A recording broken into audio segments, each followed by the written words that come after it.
Welcome to a Trucker's Mind podcast. I'm Eddie McGee. It's your boy K Fings. We're back, man. Episode 191. All right, 191. Let's have some fun. Recently, me, Keith, my sister, my dad, and a bunch of other friends and family attended a Laker game. We purchased a suite, which was a really different experience. It was a lot of fun. Yeah. Going to the Laker game in a suite is just a different experience, man. It really is. You don't have to worry. You don't have to deal with all these underlings and all these poor people. No, I'm just fucking around. It's for sure like it's a classism element to it. Yeah, it is a classism. You going through a separate entrance. Yes. You know, they greet you, they handing you stuff. Right. You getting free shit. Articulate black people over there, you know? Yeah, it's hilarious. Like you go through separate elevators. You go through all this different stuff. Yeah. So the suite is like your own little private area for that time. You got your own little private seating. You got amazing seats where you see the whole floor. I think we had the best suite though, because of the angle in which we seen the game. It was almost like diagonal, and we were we were right on top of LeBron. Like LeBron was hurt, but he's on the sideline. Yeah, it was right behind the bench, the Lakers bench, but like up. So the seats were fucking amazing, man. But just to get into the whole festivities, you know, I mentioned before my father has stage 4 cancer, and this was one of the things that, you know, we developed for him because he hadn't been to a Laker game, especially in a suite. So I was like, shit, this sounds like a great idea. And you know, when my father arrived, it was awesome. He enjoyed it, but when he got there, it was a reminder to me that I don't know how many of these experiences I'll have with my dad. Yeah. You know what I mean? Yeah. Like, I don't know how many more of these experiences, whether it's a game or whatever it is, that I'll have with my father. And, you know, it wasn't like a sad moment or anything, but it was just a reminder like, yep, like I'm never going to forget this. Like this is going to be etched into my brain 30 years from now, if the Lord blesses me to live 30 more years. Like this experience with my father will always be etched in there. Yeah. He had a lot of fun, man. You could tell that he would really genuinely enjoyed himself watching the game. He was shocked. Nobody told him he was going to the fucking Laker game. Yeah. Yeah, so that was cool. He kept calling me, and I just purposely didn't answer because I was like, fuck it, I'll just wait till he gets here. So, yeah, it was dope. Yeah, I think it was like what you're saying. I think the older I get, the more, I guess, like introspective I get about, you know, just people's lives. I was listening to The Brilliant Idiots, and Schultz, he said this before, but on the last episode, he was mentioning how, you know, if you really calculate the amount of times you see your parents or how frequently you see your parents and, you know, their age, and you could create this number or this formula for how many times you may see your parents again based on the average lifespan of, you know, an American. Yeah. And when you start to think about those things, like I think to me, it makes me really, really sad in a sense, but it also makes you embrace the amount of time that you do have with your friends and family, because, you know, we are especially now we're only getting more busier. Excuse me. We have goals. We want to build our wealth. We want to create generational wealth. We want to create this podcast and do all these different things. That requires a lot of our personal time to be given to those things. And then, like you said, we got friends and family and stuff like that. And you work Monday through Friday, and it's a lot that goes on in life. But I think just when we do get these opportunities to just like silence all the outside noise, and you ain't got to worry about a podcast, you ain't got to worry about, you know, looking for topics or working or any of those things, and you genuinely could just turn off and just kick it with your family and your friends while doing something that, you know, we all enjoy. Like, you know, I just thought it was ironic too. Your pops came in there. He has, you know, he's a huge sports fan, but he had the Niners sweater on, but the Lakers shirt underneath it, without even knowing he was going to a Laker game. And it was just dope, man. And I think like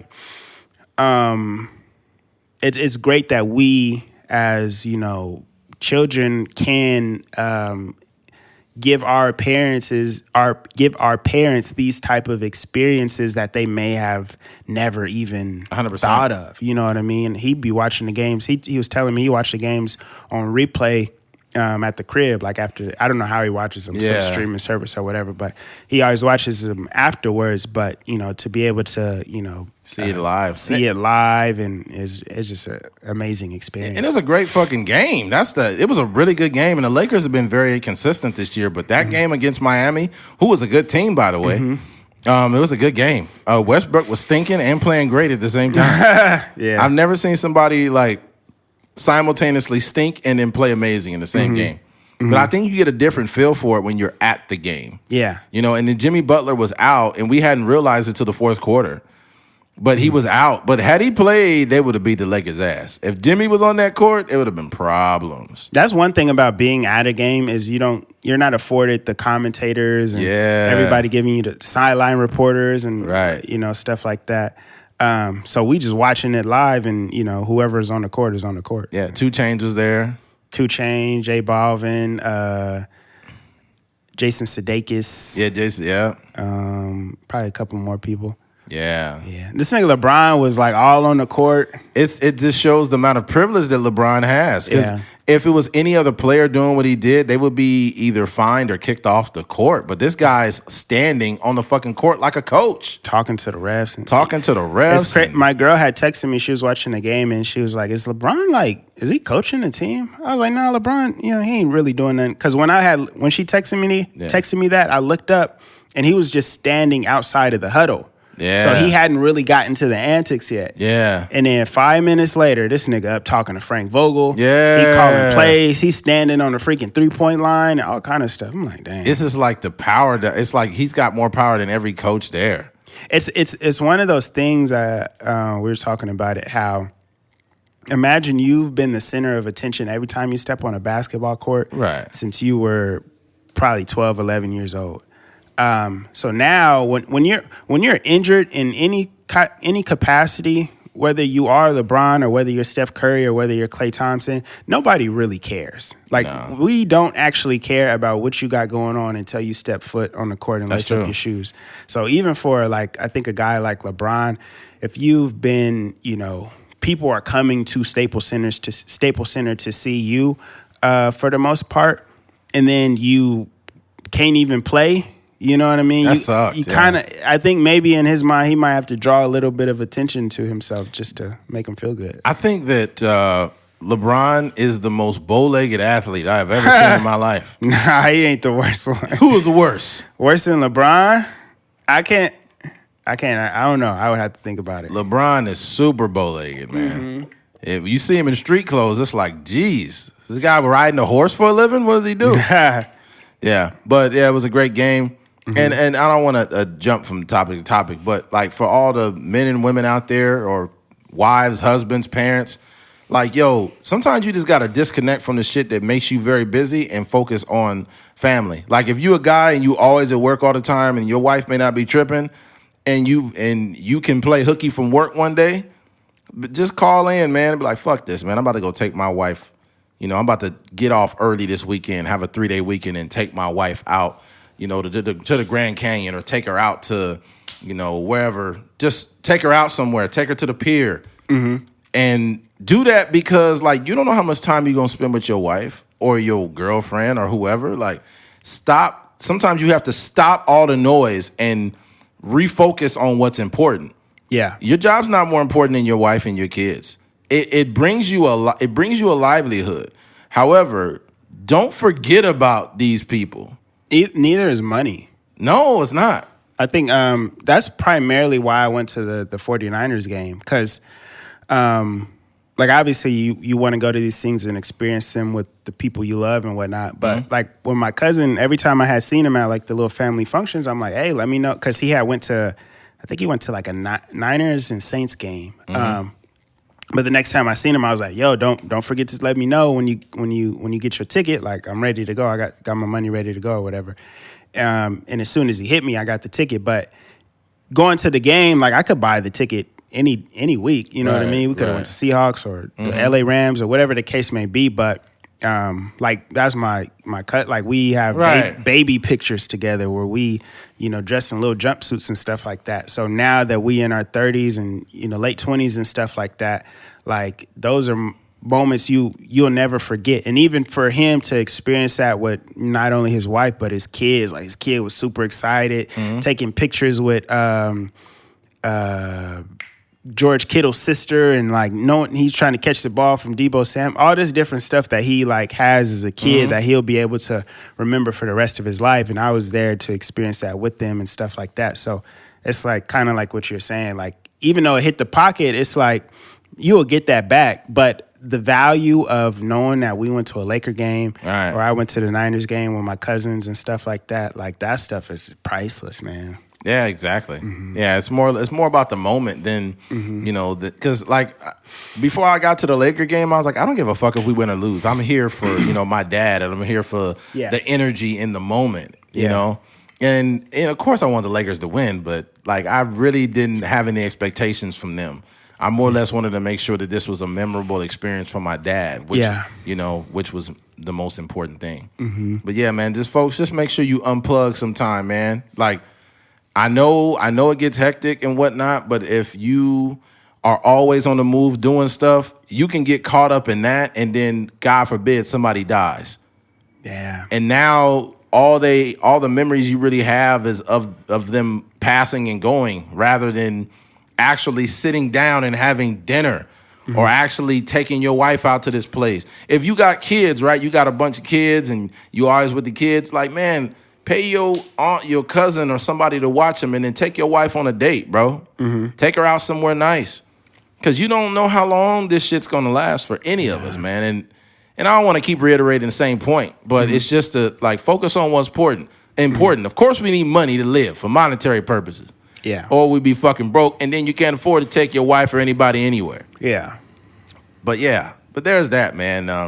I'm thankful that I got to experience that. Glad Keith jumped on the board. That meant a lot to my dad too. Keith popping up. Yeah, I ain't seen your pops in so long, man. It was good to see him, man. Yeah, so it was funny. It was a moment where like you and your sister, got your little sibling thing going on, and your pops is like, man, like why is they going at it? Like why are they yelling at each other? And I had to remind him. I was like, bruh, like. You were the originator, because I can remember him yelling at the screen when Niners is losing and stuff like that. And then 5 minutes later, he like, LeBron, get your ass off the court. Yeah. I think my dad got the most pissed off when I used to whoop his ass in Madden. When I used to beat him in a video game, he fucking lost it, dude. It was so hilarious. He got mad at Desmond. One time he got mad at me and Desmond simultaneously. That is the most funniest shit ever. He's like, you motherfuckers, all you do is play the game all day. Y'all don't do nothing but play the game. You live, you sleep, eat, breathe the game, and then you play me. And we was just sitting there like couldn't breathe, and he was dead serious mad. I think the worst, I'm going to pinpoint it. The worst time that my dad fucking lost his shit. We were playing, I think I was playing with the worst team in Madden at that time, who was like an NFL Euro team. Oh, yeah. Way back when they had the Euro teams, yeah. So he's beating me. It's the fourth quarter. There's probably about 32 seconds left. He's on defense, and he's fucking me up. Like, he's throwing blitz packages at me. I can't get the ball off. And I said, you know what? Fuck it. On this route, on this streak, there's only like really one fast guy on my team, and if I could get him on a streak, I win the game. So it literally is about 7 seconds at this point. So I step back and I launch it, and he hits me. Ball floats up in the air. But you know how sometimes you could do a user, like if you press the button, you could jump, like it'll switch you to like a DB. Or it switched to a DB. Intercept it. Yeah, but it switched to a DB, and my dad just pressed the dive button, and he just dived out of bounds. Oh. And I just ran for a touchdown. He's like, oh my God, oh my God. That shit was hilarious. God, he's so passionate about the game, man. He was mad. I just told him, I was like, you don't need to play video games. It's not good for your mental health. Yeah, bro. Like sometimes what I would do, I would just play with him sometimes. I would let him think that he was just beating me up, like, in the game. And then I would just come back and just be throwing touchdowns, running the ball in, pressing the stiff arm button. You know how when you good, you know all the tricks? So I press the stiff arm, the spin button, all of that shit. Yeah. He be like, you just gonna spin all the way to the end zone? Those like mini glitches in the game. You can take advantage of. Goodness, man. Desmond is the ultimate fucking cheater. Yeah. My best friend Desmond, which is Keith's brother. This motherfucker used to make every player buff as fuck. Yeah. He used to have a muscle 100%. Desmond, he was so I would admire the way that he built his athletes though.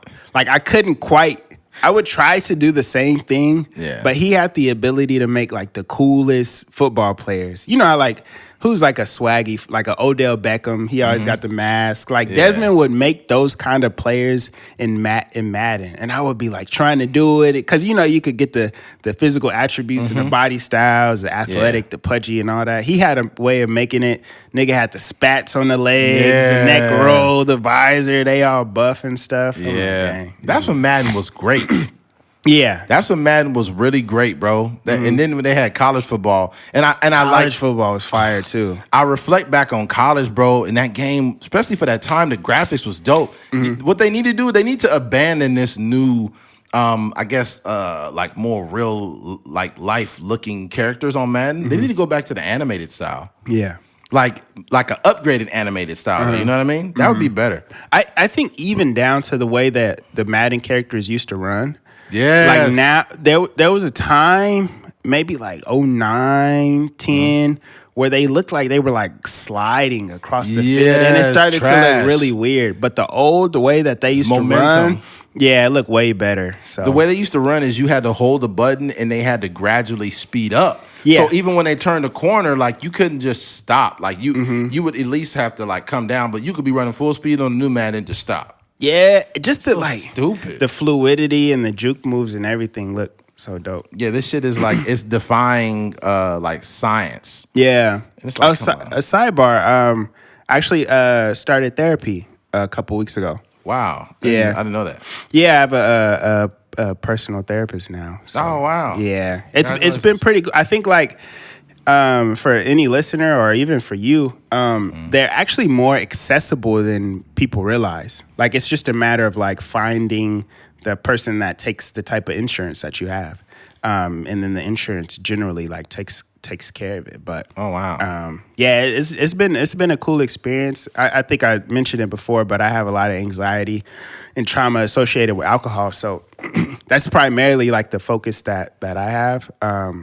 But I just think like, man, it's so like, it's such a, and when I go in there, he's not like coaching me or anything. It's more of like a conversation. But you realize like a lot of it is like a self discovery or a self journey that you're going on. Like you're talking about these issues. So, if anybody out there, they may have like some trauma associated with like relationships and black men or whatever the case may be. Does he have a notepad? He keeps no, he has a laptop. That is. Because I could imagine what some of these therapists are writing, like when you're talking. Because some of them keep a notepad and just write stuff down. You'll be like, and like that's the night that I had sex with 5 women. You know what's funny? This nigga is nasty. He was, I'm gonna butcher the joke, but when in real time it was pretty funny. But basically, what happened was. I had said something and I said, I was kind of describing like relationships that I have. So I would say like, my friend and my friend's girlfriend or something like that. And there was a time during the conversation where I was like, I said something along the lines of like my girlfriend and then her friend's husband or something like that. But he interpreted that as like, he thought he heard my girlfriend's husband, and he was like, wait, like your girlfriend got a husband? I was like, no. And he was like, whoa, I'm glad you didn't say that because I was going to cancel my next client and we was going to do another hour session about, why you dating somebody with a husband. So imagine the therapist would have been like, so how often do you guys swing with other people? Me and my wife were actually looking for people freaks out here, bro. You can't put nothing past nobody. You never know. It's people that's like legit cucks out here too. Mm-hmm. They'll be like, hey, my wife really thinks you're a cool person. You should swing by. I just want to watch. That's all. Yeah. I know. I met a girl that back in my heyday, she was in an open relationship. And she said the only stipulations that they had was that they just tell each other what's going on. That don't make it no better. I mean, that's their relationship. They were like, I'm on a date. I'm on a date right now. I'll call you back. It's too late. You didn't even tell me before that happened. You gonna call me while it's happening? That's fucked up. That's what I think. I think what happens is those kind of people, they just get bored, and then it's just like and they still love each other probably, but they may like lose some of that sexual attraction over the years. Of course, and, they just start to. We're like, aren't we the only like was it not mammal, but the only like species that is in these monogamous relationships? Because animals, don't they just move on? It depends on which one. I mean, you think about like lions and bears and stuff like that. They have like the mating seasons where they're just courting a bunch of different, like they just whores, basically. Yeah, the average, and we're going to move on from this. I don't want to stay on it, but the average person's not built for marriage and they're not built for relationships. Because once you get out of the honeymoon stage, that's when shit gets real. Now you have the reality that you're going to be fucking the same person the rest of your life. And you have to be mature enough to do that. Because it's not like you're not going to be attracted to them anymore, but you've done everything you could do with them. Yeah, flipped them upside down. You done flipped them upside down, did the do-si-do, y'all done ate each other's asses and shit. Yeah. Everything has happened already, so there's nothing extra you can do. Yeah.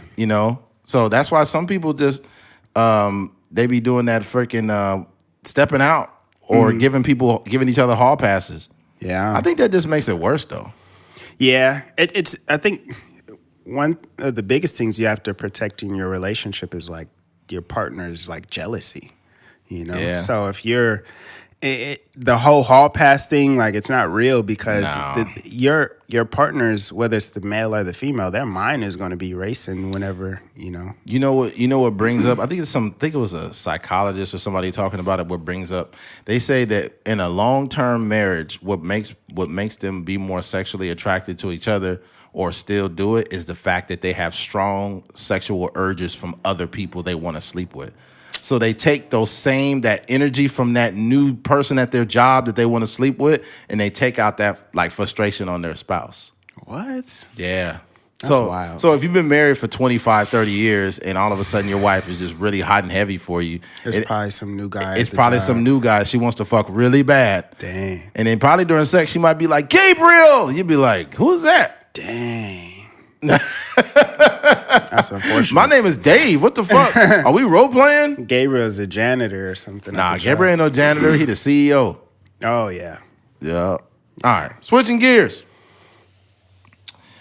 Kelly Rowland. Recently, Kelly Rowland had a birthday party for her son, and it was a police-themed party, and she's getting shit for it. I'll read the article right here. In quote, I think Atlanta Black Star wrote, in quote, sis, read the room. Kelly Rowland comes under fire for son's themed birthday party. Kelly Rowland received massive backlash from fans on Tuesday, November 9th, for appearing to be tone deaf after revealing her son Titan Witherspoon's birthday party theme. Rowland, whose son turned 7 last week, commemorated a special day by throwing a Lego police themed party. The adverse reactions are because of the mainstream attention police officers have received within the previous year following the brutal murders of George Floyd and Breonna Taylor. What the hell? Okay. In the Instagram post, Rowland shared pictures from the event, including an image with her and Witherspoon's in front of the decorated police station. Another photo showcased her sons, Titan and 10-month-old Noah Witherspoon, wearing matching police uniforms. In addition to the snapshot, the singer also uploaded videos displaying the table decorations. Okay, here's my problem. My problem is with the people giving negative feedback to the freaking party. Like, here's the thing. We keep the same energy on this podcast. And we've mentioned before, there are situations where, there'll be some white people who are culturally clueless and may not understand certain nuances with black people, or, they won't be objective about certain things. Now, with black people, this is where you drop the ball. So what's the narrative supposed to be? That all cops are bad? Is that the narrative? Oh, or all cops are white? Is that the narrative? Or what is it? Because if you're jumping down Kelly Rowland's throat over her 7-year-old son's fucking birthday party, why are you pushing this narrative on her kids? These are just kids trying to have a party. Innocent kids. Leave them alone. Just leave them alone. What are we supposed to believe? And if I say, man, all these cops is just killing black people, is that okay? Because it's not true. Like, that's not a true statement. If I said, man, all these cops killing black people, that's not a true statement. It's just not. Have there been instances of police brutality and police profiling? Yeah.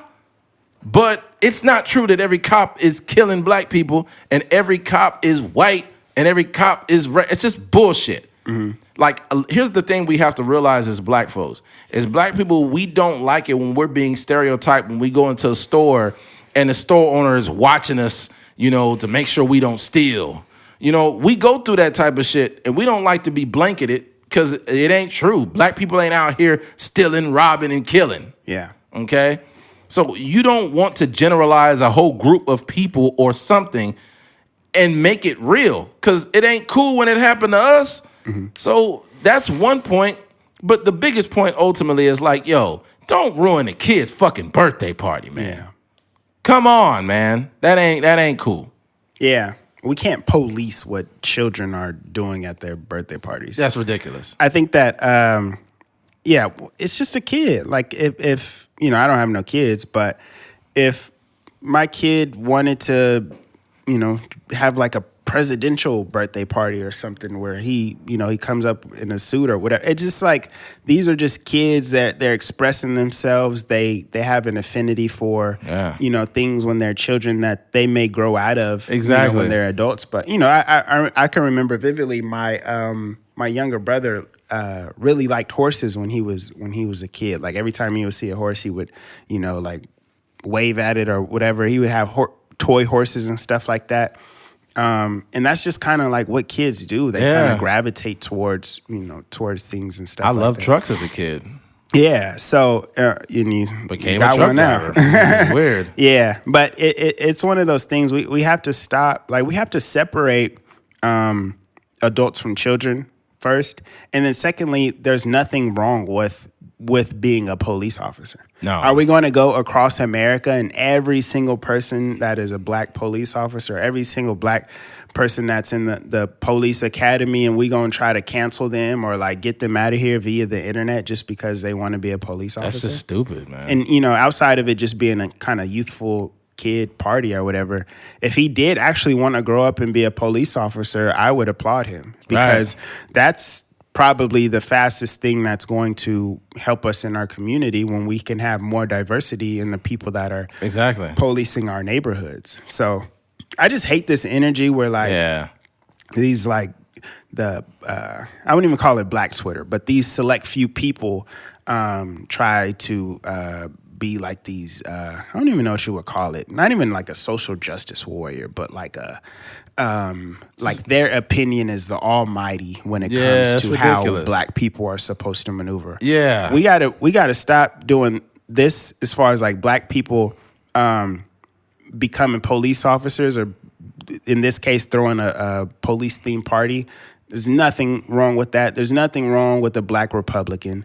There's nothing wrong with, I don't know. There's so many different things that we as black people try to like get black people out of here for. Yeah, as far as like the black Republican thing, obviously if there's like some self-hate speech going on, that's different. You're being disrespectful to your own community. That's completely separate. But as far as like your voting interest, like do what you want to. Do what you want. So yeah. Yeah, and it's I don't know. It's like normalizing.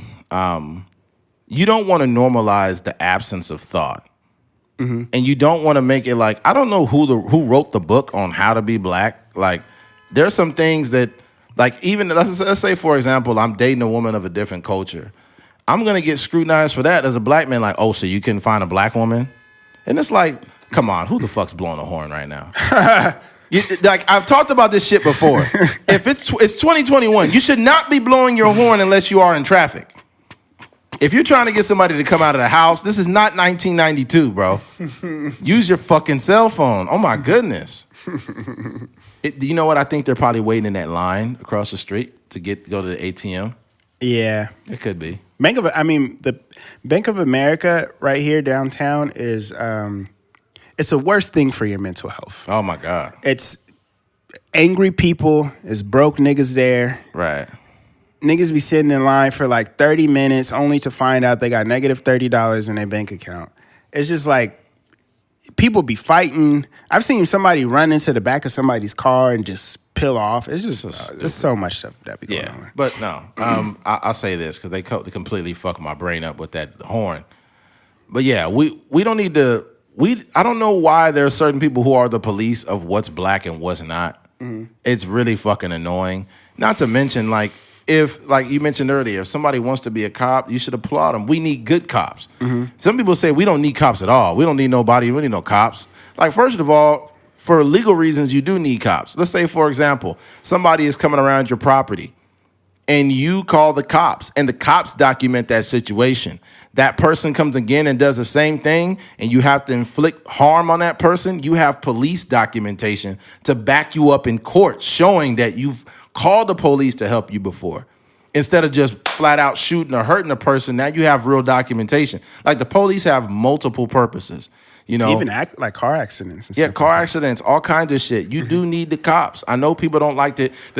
I've literally heard people say, we don't need the cops. We could police ourselves. We could police our own communities. We don't need this. That's bullshit. Nobody can. If we could police ourselves, then we wouldn't be fighting in the store over toilet paper. Or blowing your horn at Bank of America. We wouldn't be buying all the water and hoarding all the fucking food like we did during the pandemic. People cannot patrol themselves. Or trampling people at Astroworld. Trampling people at Astroworld. Nobody once looked down and said, hey, this motherfucker's dying. This child is dying. Yeah, this infant is dying at the fucking Travis Scott concert. Nobody, no one will help their fellow man when needed. Mm-hmm. So I don't want to go on a tangent, but truth be told, a lot of people can't police themselves. That's why the police exist too. Mm-hmm. Now there is a historical context that goes way back. Mm-hmm. That has racist roots, such as like the slave police, that eventually turned into a real police. But overall, just regardless of that whole thing, policing is necessary. Mm-hmm. Because a lot of people, if somebody break into your house and steal all your shit, and you just sitting there, imagine how you gonna feel if nothing happens. Like, imagine if you say, I don't fuck the police, I ain't calling them, I got robbed, I'm just gonna take my L. And it's like, it's your right to actually contact the police. You've been a victim in a crime. Mm-hmm. This one dude, I remember. Also, you want to, sorry to cut you off, but also you want to utilize the police because you're paying for the police. Facts. Who would want to pay taxes and pay, all your hard-earned money are going to paying the salaries and funding the ammunition and all this for the police department, and then you like, man, I ain't calling them. Yeah, I mean, the police work for us. They're public servants, right? Now, have I had encounters with the police have racially profiled me and treated me fucked up? Yes, I've had many of them. But I've had interactions that were great with police also. Mm-hmm. What I don't do, I live life according to, I'm not going to have this one size fits all because that is dangerous. Mm-hmm. Imagine if I said, man, every woman is a hoe. I don't trust them. I'm not even worthy of love at that point. Yeah. Because I just said every woman's a hoe. So why would I remotely even think that there would be any type of romantic outcome from that type of thought process? The same way when I hear women, I'll be like, shut up. When they be like, men ain't shit, all they do is cheat. And it's like, bro, if that's how you feel, that is the outcome you're going to get. And even if that's not the outcome, that's all you'll ever see. So if that's how you feel, date a woman. What? I don't know. I don't know what that came. Shut up, Keith. Yeah, but I just think if that's the outcome, you're always gonna see that. Even if a cop gets behind you and he has no malicious intent, he just wants to tell you, "Hey, man, you made a left turn 2 times. You didn't use your traffic. You didn't use your light. I'm just giving you a warning, man." But you're gonna be like, "Man, you pulling me over because I'm black, bro. Why are you pulling me over because I'm black?" And it's like, dog, you literally drove through 2 fucking stop signs, and you never used your signal not one time. So 2 things can be true. You know, some of these motherfuckers pulling you over are racist. And other times, they just doing their job and trying to tell you, hey, man, don't do that. But to reel it all back in, let's stop ruining kids' birthday parties, man. As a kid, man. That's a kid, man. Yeah. Yeah, and because it never ends. No. You got to think like, you know, if it's some sort of theme thing or whatever, we can always find something that is wrong with the theme of the party, whether it's, you know, Disney and discriminating against whatever, or, you know, Fox, or, you know, whatever the case may be. It's always going to be something. But I think we kids are innocent, man. They don't have no malice intent when it comes to them trying to pick a theme for their party. Yeah, I want to send a shout out to Kelly Rowland for not ruining her kid's birthday party, because what'll happen is parents become dictators of things instead of like really allowing their kids to be happy. Sometimes parents want to tell you, you're going to go to this college, you're going to go to this school, and you're going to be a doctor. Fuck that. Parents need to stop that shit because that's their life, not yours. You need to know when to let the fuck off the gas pedal sometimes. Some parents are dictators of things and they fucking ruin it for people. Yeah. And then when a kid does not fulfill the dream that you have for them, now they're, I can't believe, what are they doing? You know, why are they doing podcasts? Why are they doing it's because they love doing podcasts. It's because they love creating content. They don't love the life you try to give them. So to reel it all back in, I'm glad that Kelly Rowland didn't say, "Oh, we're not doing the police thing, but you could do anything else." Yeah. I'm glad that she allowed it. Man. Yeah, I'm glad she just let her kid rock out with the police shit, man. Nothing wrong with it. So we bring this up just to say, like, yo, as 2 black men sitting here, you know, we have these conversations. When we have them about race or anything racial, we try to make them constructive. Because if I got on here and I just said, yo, white people racist, they need to get it together, and the police is just killing people, they need to get it together and stop killing black people, we need to get rid of the police. If I had that type of opinion, it's a shit opinion. It's not a real opinion. It's just an opinion that I'm supposed to have. Like, let's say if you, for example, there have been like white people that have platforms, whether they're like athletes or whatever, and when they stand up and they say something like, you know, I have black teammates, you know, and I feel like Black Lives Matter or whatever, you're going to see a sea of white people like, oh my God, look, he's pandering for black people. Have you ever seen that? And it's like, maybe he's not pandering. Maybe he actually cares. Yeah. You know what I mean? It's just we need to change the way that we actually view the world, because it's skewing our view and it's fucking up everything, and it's also just feeding into the echo chamber we believe in. I think if you really have any type of belief system, you should challenge everything that you say and everything you believe. That's what makes you objective, is when you can challenge every single belief you have, and if you find cracks in it, you can update your programming instead of just saying, like, I think like this only. You know what I mean? That may make you even stronger in your belief also. 100%. You know, if you're like, man, why is this the norm? Why do we do this? Or why is this, why do people think like this? So that's how the world changes for the better. And that's how the world becomes more inclusive in a lot of ways too. Like, remember back in the day when like the skinny blonde girl was like the face of beauty? Nowadays it's like thick, like thick women is in. Thick women was not in the 90s. Not like that. Thick women got the most Instagram followers. Oh yeah, if you narrowed it down between skinny and thick, the skinny girls is left out in the cold, man. Yeah.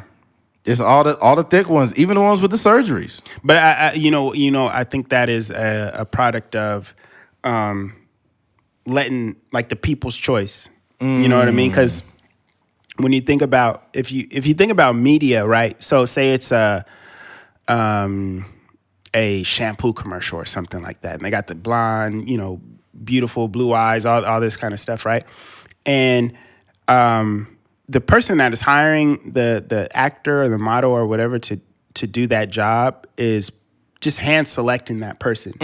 But when you think about Instagram, it's more of a, you have it's a better sample size, so you have like the opinions of the masses or the majority. Right. So and I don't know of the blonde, skinny, blue-eyed woman that is like comparable to like a Brittany Renner or something like that. But when it comes to just, if a guy had the opportunity to follow like a Brittany Renner versus the comparable skinny whatever girl, they're probably gonna pick Brittany Renner because she just have the opinion of the masses love asses. There you go. That is what's been going on. The opinion of the masses love asses. And I win, I wish we could. You should quote me like Aristotle, just like put my name next to it.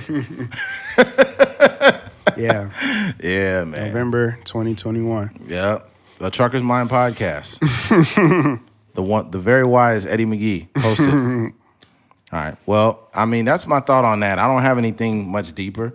I just think that when we see these situations, regardless of who we are, whether we're white and conservative or we're black and Democrats or whatever we are, we have to start challenging the things that we feed into because it's only keeping us with the same raggedy opinions that it's not allowing us to view the world through a wider scope or wider lens. Yeah. It's just conventional wisdom. A lot of times. It's not necessarily wrong or right. It's just the norm. 100%. I guess like guys like me, I guess I view the world through, rose-colored glasses now, I guess. But a lot of people don't. They're just like, fuck this shit.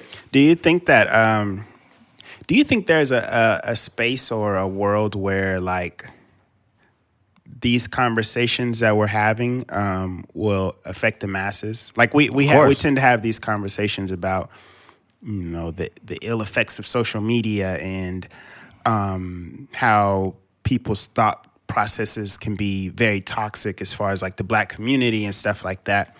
And sometimes these things happen, and they do need to be talked about. But sometimes it's like it's a cycle, right? So today is Kelly Rowland. Tomorrow, the few weeks ago it was Beyonce and Jay-Z with the Basquiat painting and the Tiffany company and them being mad at. And then a little bit before that, it was Jay-Z and the NFL. He's a sellout. All these different things, right?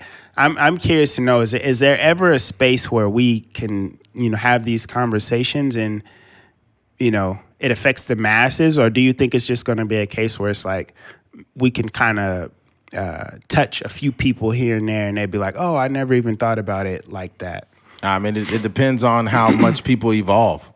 I think that if the world starts to evolve, these conversations can come to the forefront. But until then, there will be continuous people with these very non-objective conversations, such as, the fucking Bill O'Reillys of the world and, the Ben Shapiro's of the world. And, you got Democrat or liberal versions of that on their side. Like, none of our conversations will come to the forefront until the rest of the world starts to evolve. Because what happens is even if a person that lives inside of an echo chamber hears our opinion about something, they will push back on it because a lot of people, if they even hear out your opinion or your thought process on something, they'll have to challenge their own beliefs, and they don't want to do that. Yeah, they have bought into what they believe so much that there's nothing you can say or do to veer them the other way. And it's not even my job to veer people left or right.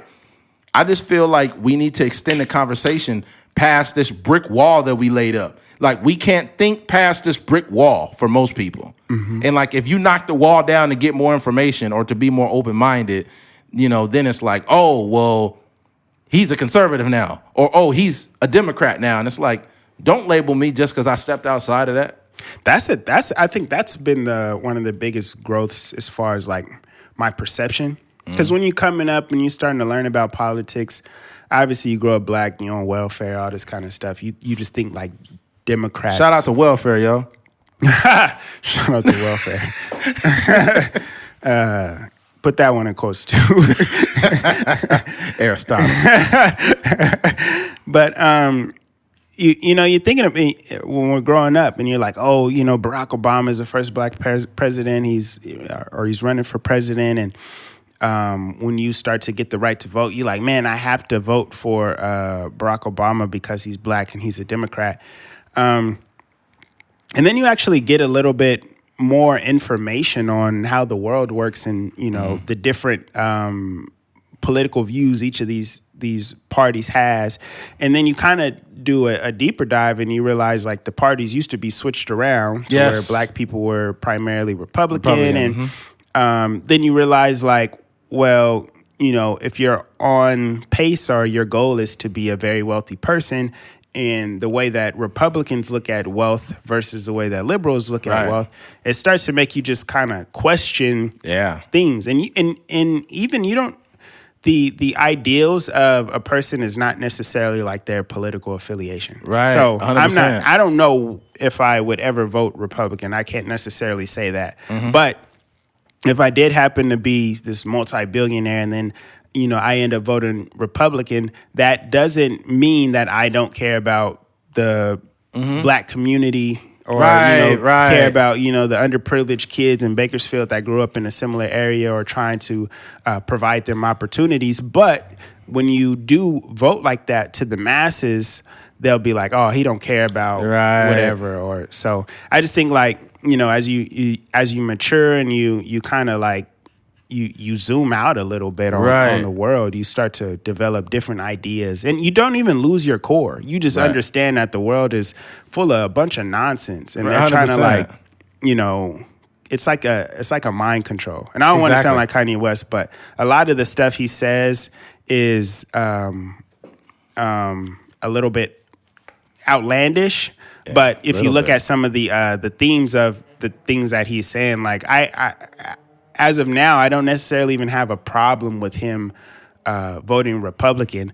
I think some of the other stuff he said was a little bit dangerous, but when you just think about the way the world works, it's like you were saying, like, man, question everything. Yeah, I think in ways like I'm liberal, but I'm like fiscally conservative. Like it's a lot of things that I believe in both parties, right? So to like label yourself as one thing is another problem too. And it's like they put up these two parties to kind of drive a wedge between people's thoughts. Yeah. And it's almost like if you lean left and you're like, there's a lot of things on the left I don't agree with, with the taxes and making you want to report the things you get on PayPal and all of that so you can be audited. And it's like, man, we already don't know where our money going, and now you want to tax us for that? Like, come on. I also think, like, the world is more nuanced than, like, yes or no. Right, 100%. Sometimes we feel like maybe, and sometimes there's a gray area. Like, even if you think about, like, sports fans, right? There was your boy that was at the game, I think he had the Dallas hat on when we went to the Lakers game. Oh, yeah, the black dude. And he was like, I think he was, I don't know, he was talking to you or your pops or something like that, but he was basically saying, like, I am from Dallas, I'm a Mavericks fan, and I'm a San Antonio Spurs fan. So I say that to say, like, it's very especially sports and politics as well. It's very tribal. Like, you're either a Niner fan, the Rams is a little bit different because they just moved to LA. You got a bunch of LA people just kind of jumping on the bandwagon. Yeah. But you either Niners fan or a Raiders fan. But there might be somebody that's just like a Bay Area like sports fan or something like that. Or they may be an Oakland A's fan, or they may like some players on the Oakland A's and they may like some players on the Giants. So I say that to say, like, the world is a little bit.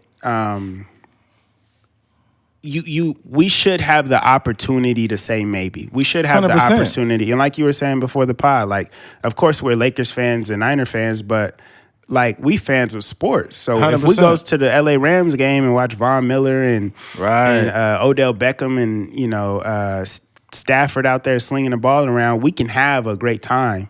Still. So yeah, 100%. I think the number one thing people miss out on, like the number one point that people miss is two things could be true. Where they say, well, this is this and this is that. Just because one thing is true doesn't mean something else is false. Which is, it's ridiculous. They do this with politics too. Like, two things can be true, and we should have a conversation about all of those things. Yeah. But there's that. I'm not gonna I'm not going to keep harping on this because this is a conversation that could go on all day, especially when you bring in the element of politics. Mm-hmm. And I just don't have enough energy to really talk about politics. Yeah, we'll be old and gray. Yeah, I'll turn into Joe Biden by the time we get done there. I didn't get to ask you this over the phone, but how was the Snoop and Joe Rogan podcast? That one was decent. It was a good podcast. It was very long, and it was very long mainly because Joe Rogan was high as fuck. And Joe Rogan was a feast star. He like fanned out. Like Joe Rogan was like, Snoop was like, yeah, cuz like why ain't you had me on here a long time ago? He's like, Joe Rogan was like, you're one of the guys that I was genuinely like scared to talk to, man. I didn't want to bother you, man. Yeah. And he was like, man, how the fuck you gonna bother me, Joe? He's like, I don't know, man. It's just certain people I grew up with, man. And like, I just get really nervous, man. I get really nervous. And Joe's telling the truth because he had Willie D on and he was like, Willie D, man, you've always been one of those guys that I really looked up to. And I'm just like, I always get really nervous. And then Willie D was just kind of like, oh, it's all good, man. You good? You realize that there's like celebrities and there's like celebrities. Right. There's like the Snoops, the Jay-Z's, the Beyoncé's, the Obamas. And then there's like, I wouldn't even call them B-list, but I think that those are like the top tier, like most famous people in the world. Snoop Dogg is a hilarious soul. He brought his own mic to Joe Rogan's podcast. What was that? Is he promoting it or? I don't know if he was promoting it. He just had a microphone that had like a reverb behind it. Mm-hmm. And then he said something like, what about other drugs? He's like, oh no, we don't fuck with no other drugs. And he's like, we're never doing heroin. Snoop Dogg is fucking hilarious. I encourage any of those that got time. You might only make it through an hour and a half of the podcast, but he was promoting a bunch of music. He had Joe Rogan playing a bunch of songs. I gotta listen to his project. I think from what I heard, like the snippets and stuff I heard, it sounded really good. Yeah. Like he had a bunch of different. He kind of did like a DJ Khaled thing where he got like some people. He even had that song with Blast. I think it's on there. Yeah. So I kind of like where Snoop is like taking his brand. He's running. He doesn't run Def Jam, but he's like the director or something like that. So and he's just like kind of. I just like, because when you see those, like the people with longevity in the game, you start to see like where you could potentially take your career. There's certain people that need to be on Joe Rogan. Like they really, I think one of the number one people, and it would probably be the most watched or most listened to episode of Joe Rogan, is Colin Kaepernick. And the reason why is he hasn't had very many conversations about just the whole situation going on. I think a lot of narratives we started to pick up and make up or talk about, like even the situation we talked about where he had like, the slave trade and he had like NFL athletes doing combines, and he never really verbalized too much about it. But I think that it would be important to have a long form conversation with Colin Kaepernick. I'm pretty sure they probably reached out to him. I'm pretty sure, but he probably hasn't talked to anybody. Yeah. Kaepernick, he's got to start talking to somebody, dude. Like all these years, he has not had like one long form conversation. Yeah. Not at all. Outside of post-game interviews, he hasn't really. Yeah, it's just been very short-ended. And I think that there's power in long form conversation, especially podcasting. It gives everyone an idea. Like even fucking Kanye did one. Yeah. I think the thing that I think Kanye West did himself like a kind of relating to what you're saying about Colin Kaepernick. He did himself a good thing because he was able to expand upon some of the tweets and stuff that we seen. I was like, yo, this nigga is crazy. But with Colin Kaepernick, like you said, some of the like his TV show and some of the themes in there and some of his political stances and what he's been doing or what he's been dealing with behind the scenes that we may not be privy to. Like he'll be able to expand upon those things in a 2-hour, 3-hour conversation. Even Drake did one. I think he did one at the top of 19, right? With Elliott Wilson? Yeah, was that in 19? I think so. I know it was in 19. It wasn't in 20, I don't think. I could be wrong. Was locked down for sure. They say they call it Drake's compound. That's a huge fucking place he lives in. Yeah. He's posting all over Twitter when it was. Not Twitter, but Instagram and stuff when it was being built. Yeah, that shit's big, man. Shout out to Drake. All right, switching gears. Jeff Bezos' girlfriend. Recently, Jeff Bezos and his girlfriend, like what I'm trying to think of where they were at. Hold on 1 second. Some gala, I think. It's some gala. Red carpet, something. Before I read the article, actually I'll read the article right now. Video of Jeff Bezos' girlfriend, Lauren Sanchez, thirsting over Leonardo DiCaprio has gone viral.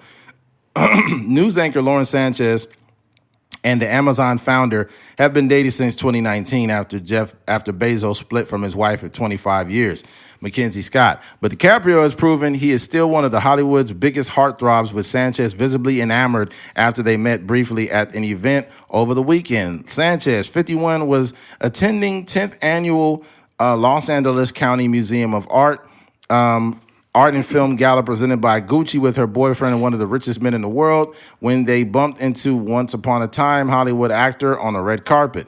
The news anchor's reaction to meeting DiCaprio has been a hit online, and a clip posted by Twitter has been viewed more than 8 million times at the time of publishing. The bizarre, somewhat awkward moment has prompted a wave of memes as people joke about Sanchez thirsting over actor while her partner is standing right beside her.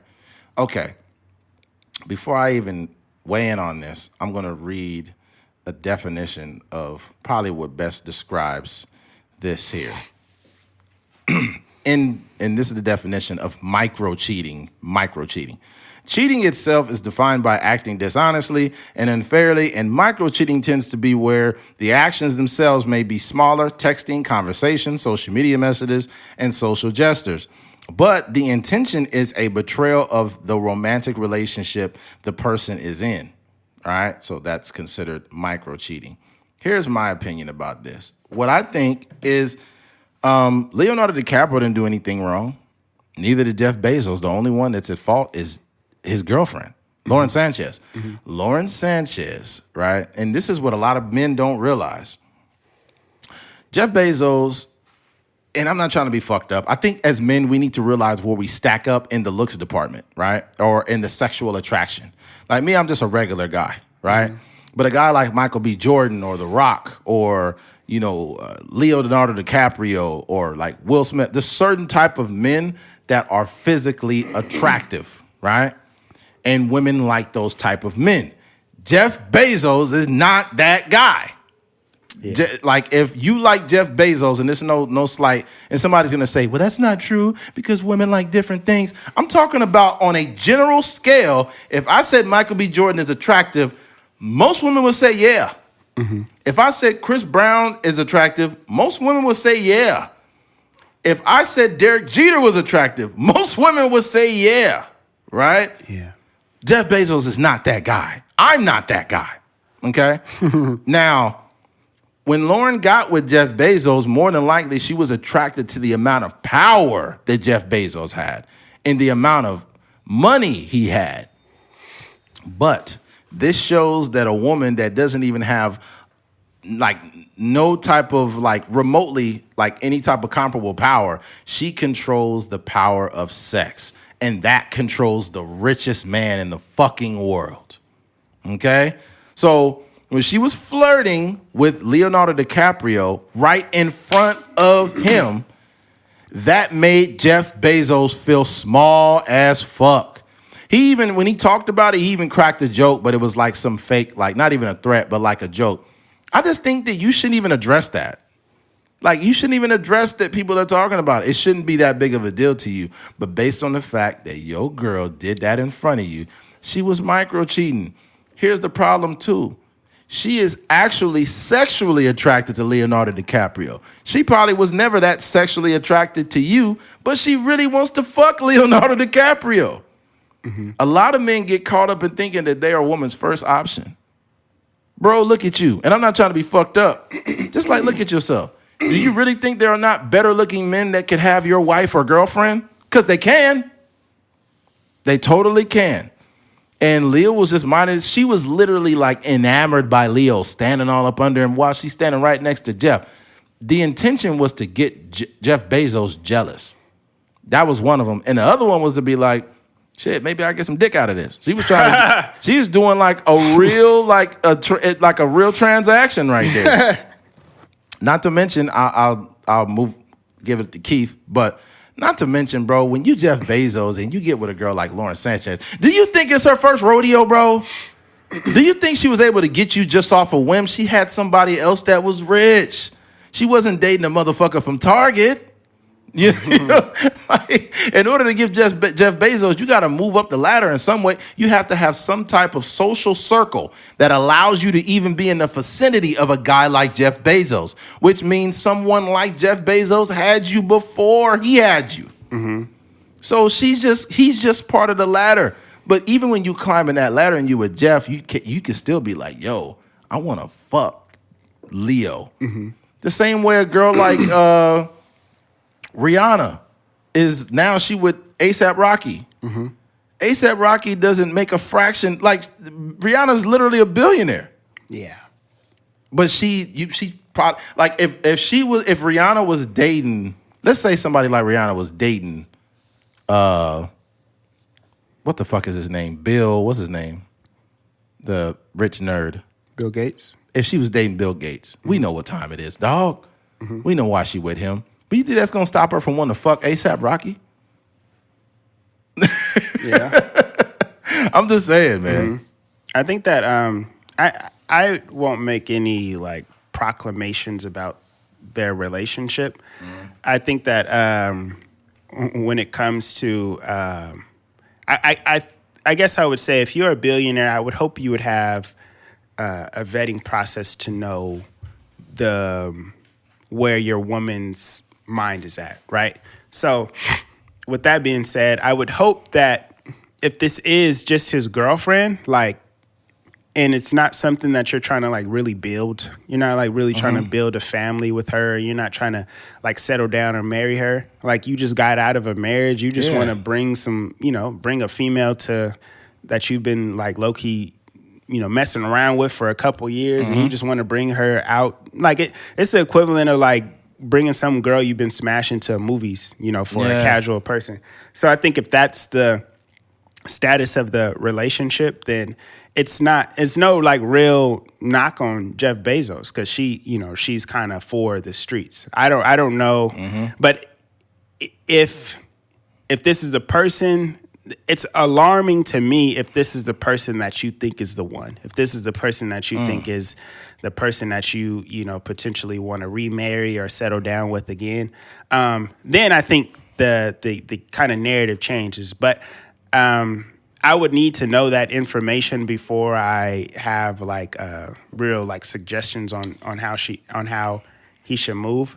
But like you said, when it comes to the people that are kind of, if the narrative is like, this is his girl, this is the person that he wants to, spend the rest of his life with. If that is the storyline here, the definite person that's like foul play in this whole situation is Lauren Sanchez. Yeah. She got her titties all over Leonardo DiCaprio. It's kind of like one of those sensual hugs you get from the girl at your job that is attracted to you, whatever the case may be.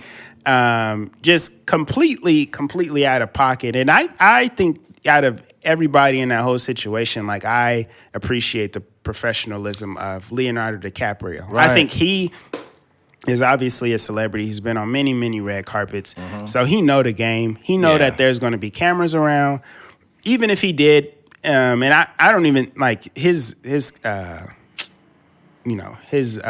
notebook is crazy as far as like the women that he's been connected with. So a person like Lauren Sanchez, I don't even see him like outside of being Jeff Bezos' girlfriend. I don't even see him like really trying. He probably like, I would never, I wouldn't step foot in there. But just the professionalism he had, like, he just kind of kept it short. He walked away real smooth, and he was making sure he wasn't like overly affectionate or anything like that. But she had the googly eyes. She did. And the thing about it, man, is like, you got to realize I don't know how often she is in that type of social circle.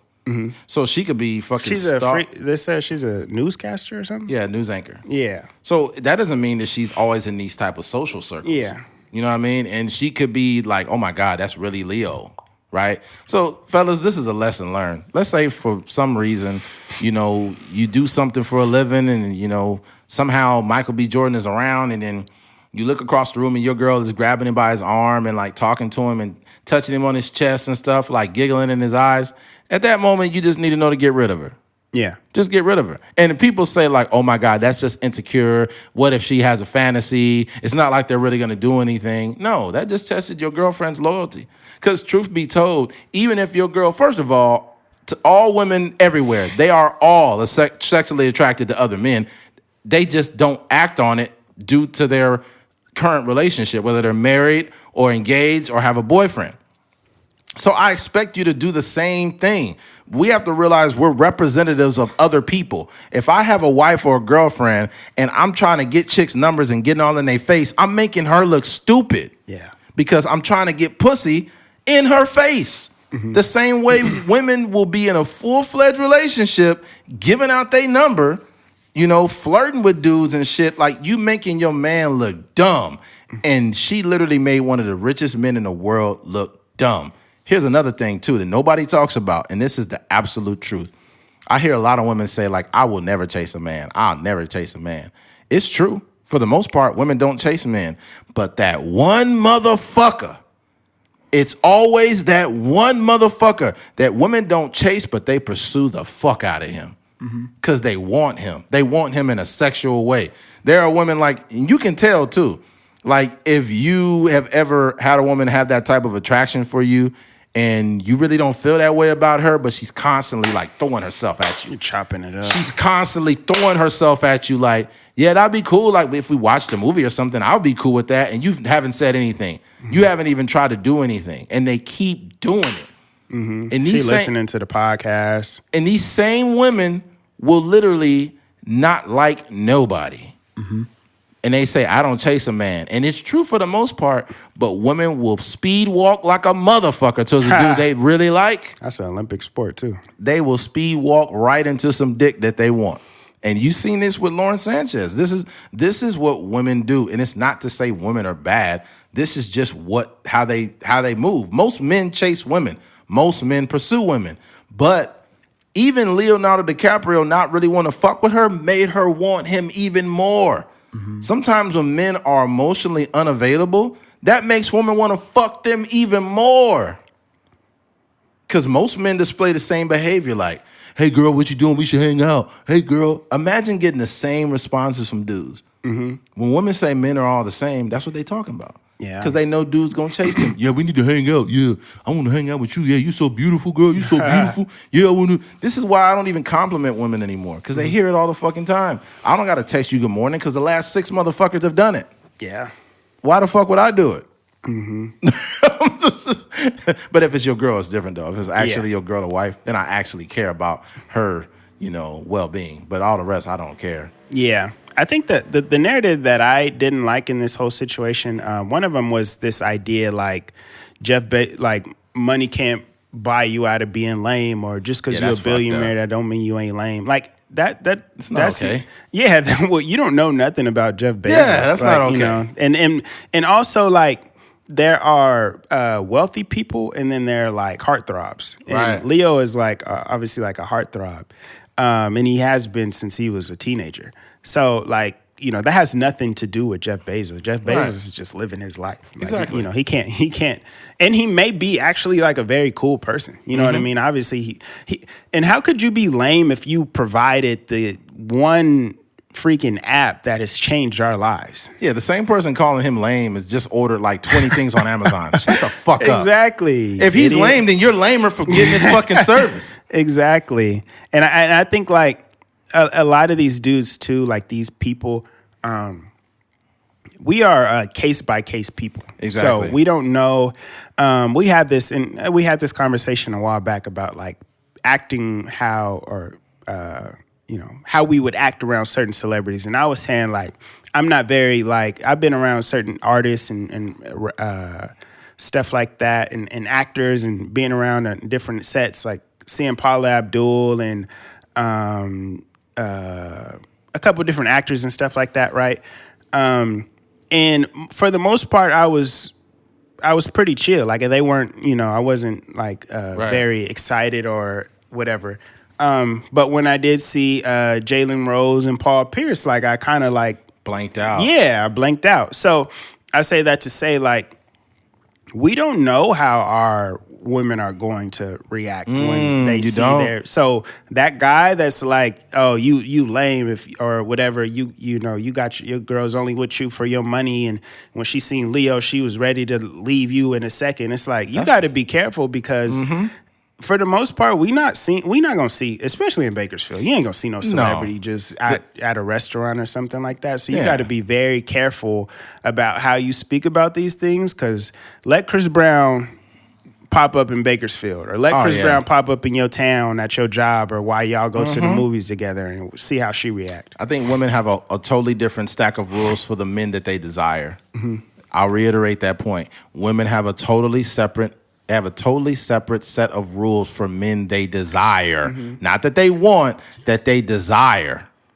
Right? You have to be an active listener too. Like, listen to the things your girl is saying, and you'll be able to determine more about who she is over time. Because nobody knows. Nobody really knows. Here's the thing: if you had you were in a room full of people, friends that you've known, put $1 million in the middle of that room and see who does what. Everyone's gonna react differently. Sometimes Squid Game. Yeah, everybody going. I've never seen that show yet. Yeah, but that's the theme of it. Is just like money will make you do anything. Oh yeah, it totally will, and you never know until that situation presents itself. So it's not that Jeff Bezos is lame. Jeff Bezos is Jeff Bezos. He's not lame. Huh? He's not lame. I'm saying it's not to say that he's lame. Yeah, I'm just telling people out there that he's not. Like, he's a billionaire. He created a great company that we all use and utilize. So. But he could be lame in the sexual realm. What I mean by that is he could be lame in the sexual realm where this guy is a guy who's been married for a long time. So he hasn't been on the market that long. And if he wasn't... But he's been cheating on his wife, though. Who knows? We don't know that. He was texting people on the email, his employees and stuff. Well, I don't know. Yeah, probably was doing that too.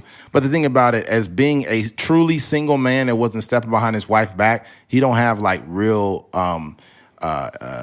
like experience with like having certain energies and certain women around, like dating. So that's the biggest issue. First of all, I think there's a certain amount of we live in a codependent culture where he's not married anymore, but he still feels like he's obligated to have a woman on his arm at these events. So the smartest thing he could have did was not have a woman who popped up dolo, huh? No, not even dolo. He could have did it solo, but what he could have did is have a young lady with no identity. Just a chick that's like, he could have paid for an escort, a very beautiful young escort that just came and chilled with him. He probably fucks her here and there. And I know it sounds terrible to say that, but a lot of rich men buy escorts because they don't have the time to invest their energy in a woman. What would be the difference between that person and Lawrence Sanchez? Because what would be the difference is the escort would know the assignment. That's the difference. Like she's not there to be enamored by celebrities. Exactly. She's there to be with me. Yeah. So she would know the assignment because I paid her. Got you. Versus Lawrence Sanchez, who's like, act like she all about Jeff. And like, oh my God, it's literally, this is my only chance to get some dick from Leonardo DiCaprio. And she ran across the room and made the richest man in the world look stupid. And it's not his fault. And this can happen to any dude. I was telling Keith before the podcast, there's this girl I used to go to high school with, and she was going into the store. And I just seen her and said, hey, how's it going? She reached out for a hug. I gave her a hug. I'm very conscious in how I deal with women that I know around their husbands because I don't want no smoke with nobody, right? This is pre or post-podcast, Eddie? This is just recent. Oh, yeah, it's post-podcast, Eddie. Yeah. It's different out here. I guess, whatever. So I see her, and then, I was ready to walk off, like, hey, it's good seeing you. Then she started asking me questions, and she started, walking up kind of close to me, and I was like, oh, I know what she's doing. I know what she's doing. She's trying to trigger an insecurity in her husband. And me and her husband are completely polar opposites. I'm tall, he's short, all of this. It's making his mind wonder about, if his wife had relations with me or something. Yeah. And women like to trigger the insecurities of men. They will never admit it, but a lot of them do it. And she's the type of person that on the car ride home, like, hey, was everything okay in there? Like, I didn't want to overstep my bounds. Yeah. You know good and well you was in there trying to draw something out of him. There was another time, God's honest truth, man. There was another time where I was at work and the truck had broke down. I was waiting for a mechanic to get there. And there was a young lady that was behind me, and I assume she's probably around my age, and her tire was blown out. And I was like, you blown? I said, I'm waiting here too. You need some help changing the tire? I could change it for you. He's like, oh, no, it's okay. I got my boyfriend on the way. And then I was about to walk off. She starts talking to me. Mind you, this woman had, I don't know if this is a very important detail of the story, but this woman had huge breasts. I'm talking about fucking massive breasts. And I'm talking to her trying to be cool, but you just can't help but notice her breasts. And like, I'm looking at her in the eyes, and the eyes kept drifting down, and I'm trying to walk off, right? Especially because she mentioned that she had a man. So we're still talking, and it seems like she's intentionally trying to like keep me there. Mm-hmm. All of a sudden, her boyfriend pulls up. Yeah. He pulls up in the truck. I'm standing there. Him and I guess his friend or somebody gets out, and then and I said something, and she said, "Oh yes, it's him." And like his truck broke down. I was like, "Yeah, I was just sticking around making sure things are good." And he's like, "Yeah, we're good here, man. We're good. We're good." Dudes be hurt, man. And he was like legitimately affected by the fact that his girlfriend played him. You know why I don't be there? I mean, you're going to have an emotion. 100%. You see a girl talking to some random guy and she's smiling and stuff. You're going to have some emotion towards it, right? Oh yeah. But I tend to like be composed in those situations because I know if she happens to cheat or if she entertaining or exchanging information or whatever, then it's just over. 100%. You know what I can be mad at the breakup, but I'm not going to be mad at I'm not going to like hype myself up, getting my mind to spinning. Right. Like, oh, what is she doing? What's going on? It's just like if I have evidence of something, then that is the end of it. Yeah, but more importantly, I think as men, we need to hold ourselves to a standard that's so high that it's like if she is dumb enough to do something like that to us, she fucked up because there's only one me. Yeah. And you will never get that back again. So if you willing to fuck that up, that's your problem. That ain't got nothing to do with me. It's only one inventor of Amazon. Right. Mm-hmm. So, I'm going to tell you, hey, look, I hate to say this, Lauren Sanchez, but if all your packages coming slow, you should have played your role. Should have played your role. You've been waiting on that fucking that mirror set for the last 2 months. Jeff Bezos' packages wasn't big enough. Oh. Yeah. Yeah. You said Jeff Bezos' packages wasn't big enough? Yeah. And then he just come out of nowhere like, but I can ship faster. It may not be a big package, but it comes on time. Got the expedited shipping. Expedited shipping. That's crazy. You know what's gonna be fucked up if Lauren Sanchez goes to the Amazon and then it'd be like you have been removed from the prime benefit. That's funny. Oh, hey, man. This is a kind of tangent, but I was listening to DJ Academics and he was talking about some of the players that are getting into the podcasting world, and he was saying like Apple and Amazon is about to get into the whole podcasting. They better. I think all of them are going to get involved. Like, because I think that the idea of podcasts were kind of like, I won't say kept secret, but the analytics and deals and all the stuff, a lot of it is barely coming to the forefront now. Yeah. I think the one that needs to move on it the fastest, like literally, is Netflix. Mm-hmm. Do you know what? You want to know what's hilarious? Do you know who just literally got involved in the streaming game? Like as of like 2 days ago? Who's that? Redbox. Oh, they late. Yeah. I went to my PS4 and it said like, download now, whatever. And I was like, what? And it has like, they have streaming on there like of movies and like some shows. Yeah. And then you could rent videos through there. So I'm like, dude, you guys are like literally like, you probably about over 3 years late. Why? That doesn't make sense. They had the movie world in their hand. They did. We would go there all the time. It's cheap, it's convenient. You don't have any employees. Like if they made that quick transition, just the brand alone would have been enough to like carry it on to the streaming stuff. I mentioned something quite a while ago, but I mentioned it privately to Keith, but I don't think it's ever going to happen. Netflix needs to come out with their own theaters. I think that would be a smart move. And the reason why is because when they have an exclusive movie, instead of showing it on Netflix, they could actually bring it to their own select theaters. They could start off with like a flagship movie location, maybe in Los Angeles. Yeah, New York. Yeah, and you start slow, and then Netflix could literally have a whole new market. Yeah. Because, I mean, Amazon doesn't have an Amazon theater. They just have Amazon Prime. And the thing about it, and I don't know the overhead or whatever of having a theater, but people still want that experience. Yeah, like exactly. It's nothing like watching a movie at home is cool, but when you're in the theater, you got the popcorn. It's like watching a game. Like, you know, watching a Laker game on the TV is cool, but when you at the game, it's energy, is Russell Westbrook missing 3-pointers and stuff. It's just a whole different atmosphere when you're seeing it in person. Yeah. And I think what would happen too, what they could do is literally have, you know, if you're a Netflix member, it would automatically discount you like 50%. That'd be dope. It's just another revenue stream. You think about it, like a Marvel movie, like Endgame or something like that, those are $1 billion movies. Like they're over the course of 6 months or something like that, they're making $1 billion in ticket sales. Yeah. So to think like the type of revenue stream for a poppin' Netflix movie, how much money that could bring in, and we know that the streaming services are not paying out as much as box office movies anyway. So here's the thing though. What Netflix can do, and I don't know why I thought about this. They can have movies that, you know, you can see like the trailer.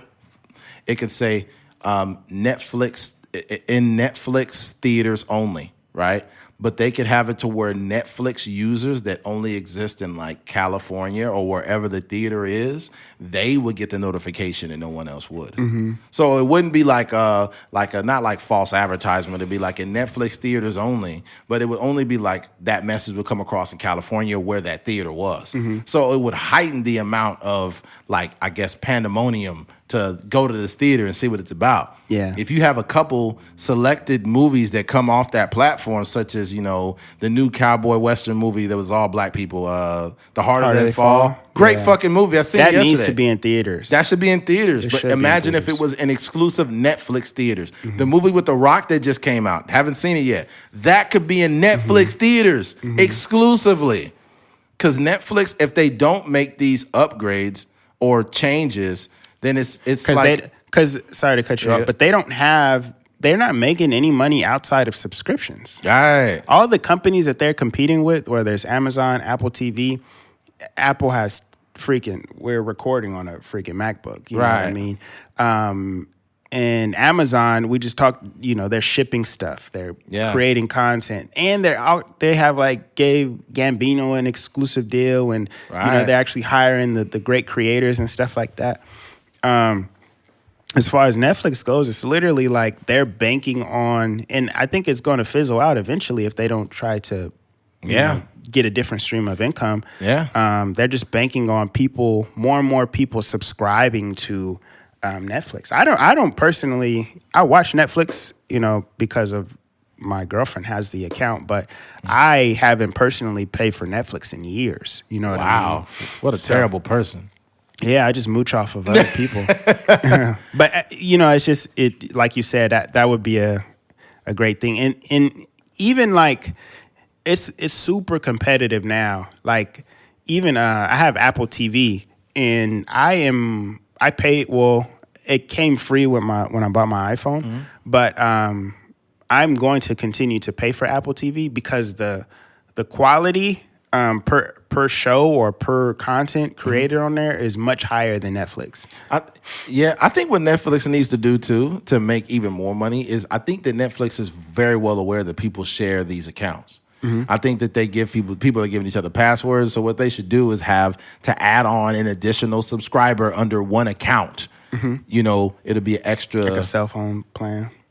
Basically, yeah. Add on an additional subscriber to the same plan for an extra $1.50 or something. I think that would make them so much fucking money because now it gives them the option to use the same code as someone else, and they could simultaneously still use that same account. I should be working for Netflix, man. I'm in the wrong job. Yeah, you messing up, bro. Dude, you know how much money they would make off that? Just think about it. If you added an additional subscriber for $1.50, because you're not making any money when people are sharing accounts. They don't make it as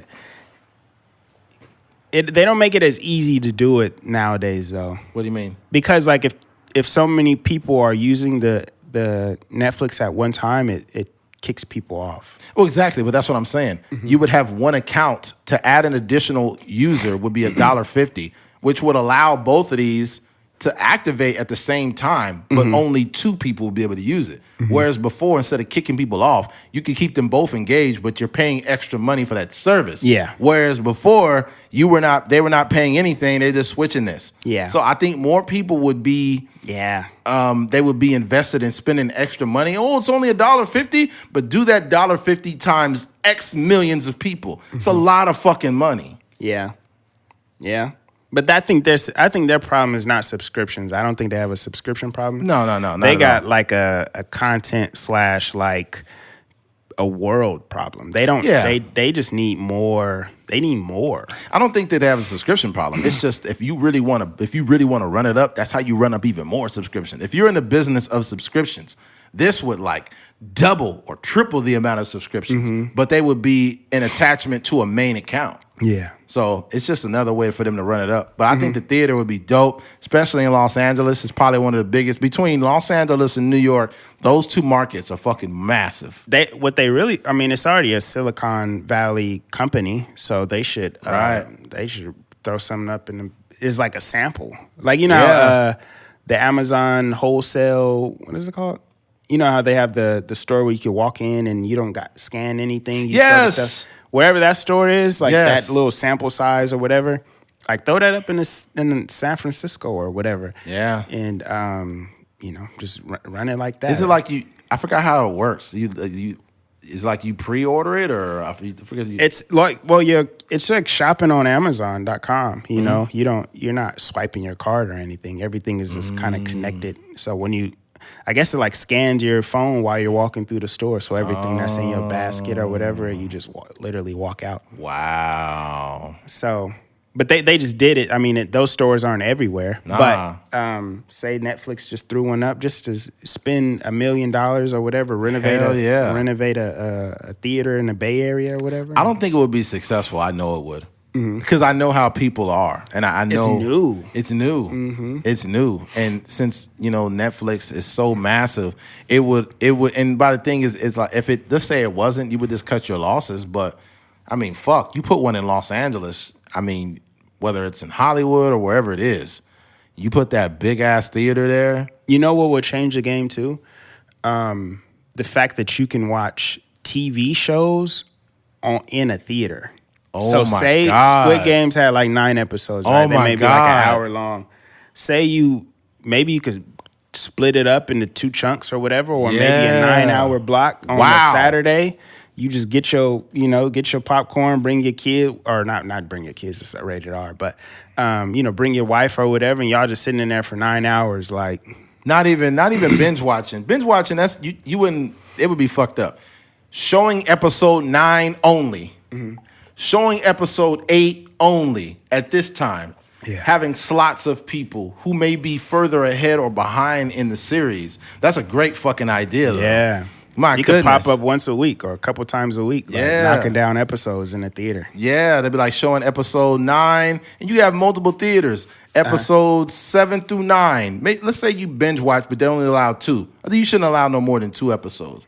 So you watch an episode. But they have they have like the marathons for like Harry Potter and stuff that they've done. Oh. So they'll do it like over the course of like 2 days or something like that. So maybe like do it like that initially, 1 episode here. Maybe you can knock out. Maybe they'll have each episode throughout the day, but you have to kind of reserve it individually. If you want to heighten the pandemonium, then this is even worse. If Netflix did this, it would become a whole event. You know Tiger King, right? Yeah. And Joe Exotic. Let's just say Joe Exotic wasn't arrested. Let's say they did a documentary about Joe Exotic, and they actually brought that movie to the fucking green screen, right? They bring it to Netflix theaters, but after you get out, you get autograph from Joe Exotic himself at the theater. So you start having like these signings. You know how many people would show up to do that? A lot. Yeah. That's nuts, man. That's crazy. It's big money, man. Yeah.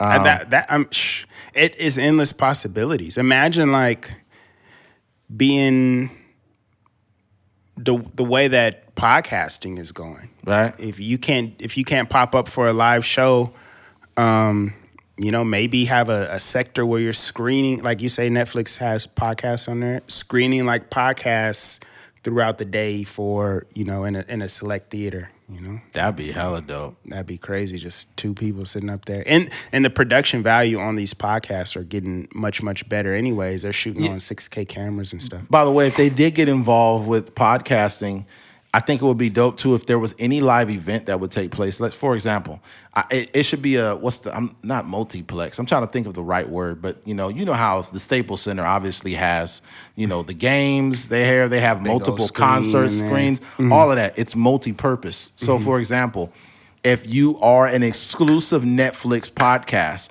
they would say, hey, we'll be at Netflix studio on Saturday at 5 p.m. and then people show up, right? And then in another wing of the theater is a huge setting, where you can do live podcasts with these big, beautiful speakers that are over it. Everything is like licensed Netflix stuff. Like that would be crazy, and they could do this. And it's like whoever is like what do you call it, like the creative director or whatever at Netflix. It's like they're not. I don't know who's exploring these ideas. I think like I was saying, the issue that they're running into, and they do have good content on there. They really do. The Squid Games was just Squid Game was the biggest show streaming, and you got Colin Kaepernick show, which was super successful, and The Harder They Fall, the Jay-Z production, and all this. Like they are still making like hit things, but. And Gambino, he mentioned this years ago with the internet, with his album. He was just talking about making a world, which is essentially, I think he meant like vertical integration. Yeah, exactly. So it's as far as Apple goes, they got MacBooks, they got my phone here, they got the iMacs, they got storage services, and they got their own streaming. So that's like vertical integration with everything. Netflix is just Netflix, and that's where they're falling at. Exactly. But even just something for us to think about. It's more or less just building a business within that business. I think it could totally be a massive thing. Yeah. And there's certain businesses that have already done it, Amazon being one of them. Amazon, which is the shipping company, and also Amazon Prime Video, and also Amazon stores. Amazon is ahead of the game, but Netflix can be a competitor in some way, even though there's two completely separate things. You know where they really screwed up at? I think over the pandemic, where certain theaters were kind of going under. And I don't know if any of them has. So I think, didn't somebody buy AMC? Maybe I think Amazon? Somebody did. I don't know who did. Oh, somebody. I don't know. We just talking. But if Netflix had that opportunity, say like Maya Theaters, and I don't know where exactly they're at across the world, but I know there is definitely in the Central Valley. Maya Theaters was just kind of going under. And they don't even have to necessarily like rebrand the whole theater. Oh, I didn't know but you it could just be like Maya Theater and then had a Netflix logo owned by, how like Facebook or Instagram, it says, now it says the Meta instead of Facebook, but Maya Theaters, a Netflix company, boom. And then they just got like 2 or 3 theaters where it's exclusively like Netflix movies. Wow, that's another way to really spread that brand. Yeah. You have like the flagship store, or not the flagship store, but the flagship Netflix theater in Los Angeles. But now you have all these other ones. It's kind of like IMAX did it, right? How IMAX, you go to some theaters, or you go to a theater and it said this is exclusively in IMAX, right? Am I wrong about that? Okay, so I think Reading Cinemas they have an IMAX theater in there. But it's not, the whole theater is not IMAX. You know what I mean? It's the same thing you're saying. So that's dope, man. Yeah. That's dope. Yeah, well, we went on ideas. Truckers Mind business ideas. We went on a straight up tangent. I got to run to the restroom, so. Oh man, so many ideas. Keith had to go take a shit. All right. Well, I'll be on cursing when you get back. Okay. All right. Switching gears. Cursing. A lot of people are really down on curse words. They're like, "Oh, don't curse in my house." They don't want their kids to curse. People frown on you when you use sometimes 4-letter words. I was having a conversation. Shout out to Caleb, man, great guy, who also has a podcast platform. And he's having an issue with sometimes he wants to say certain things, but he feels like he would be in trouble with maybe where he works if someone was to report it or say something. And I just told him, I said, man, it's unfortunate. Like, no one gives a fuck about what I say because I'm a truck driver. But if you work a certain professional job, someone can report it or say something. But I just think it's unfair that when someone wants to really express themselves and how they feel, that they're going to be stifled at every stop just because they say fuck or ass or motherfucker. That's a problem? Really? What are words really? It's just words, man. What are words doing to people? I know some people who never cursed, who don't say curse words, but they're still the biggest piece of fucking shit you've ever met, right? And I know people who curse up a storm like a sailor, and they are Christians and great human beings. So the words that come out of your mouth don't always determine the class of the person. So I just don't know why some people are so like absorbed by how people should be talking. I don't get it. I personally don't understand the concept.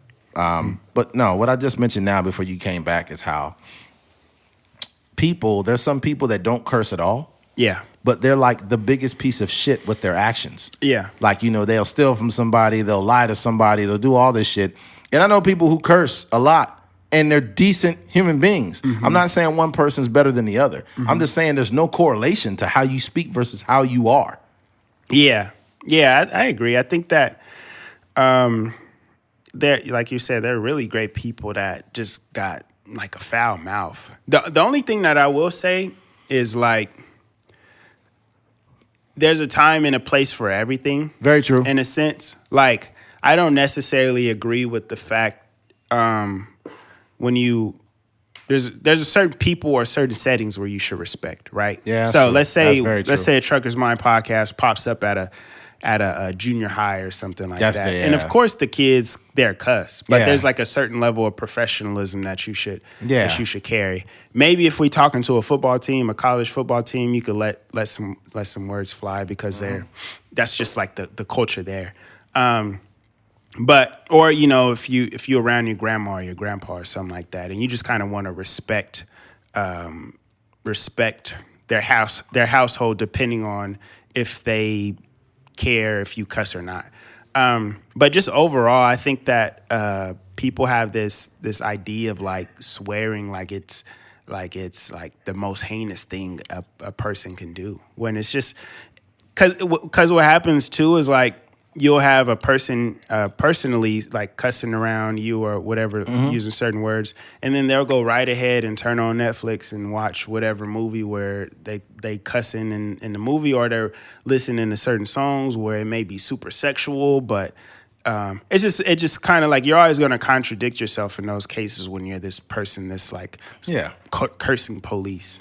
Yeah, it's kind of like when people first heard Kirk Franklin go off on his son. Yeah, it's like, you motherfucker. He sounded like he was about to say a sermon. Yeah, but he was cussing his son out. Mm-hmm. I was like, man, I thought he was going to beat his son's ass in the name of Jesus. I was like, God, this nigga's about to snap.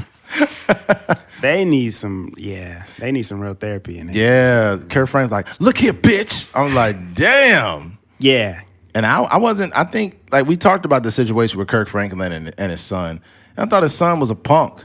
Yeah. Like, you got to record your dad, because he cut you off. Like, he basically stopped paying for all your shit.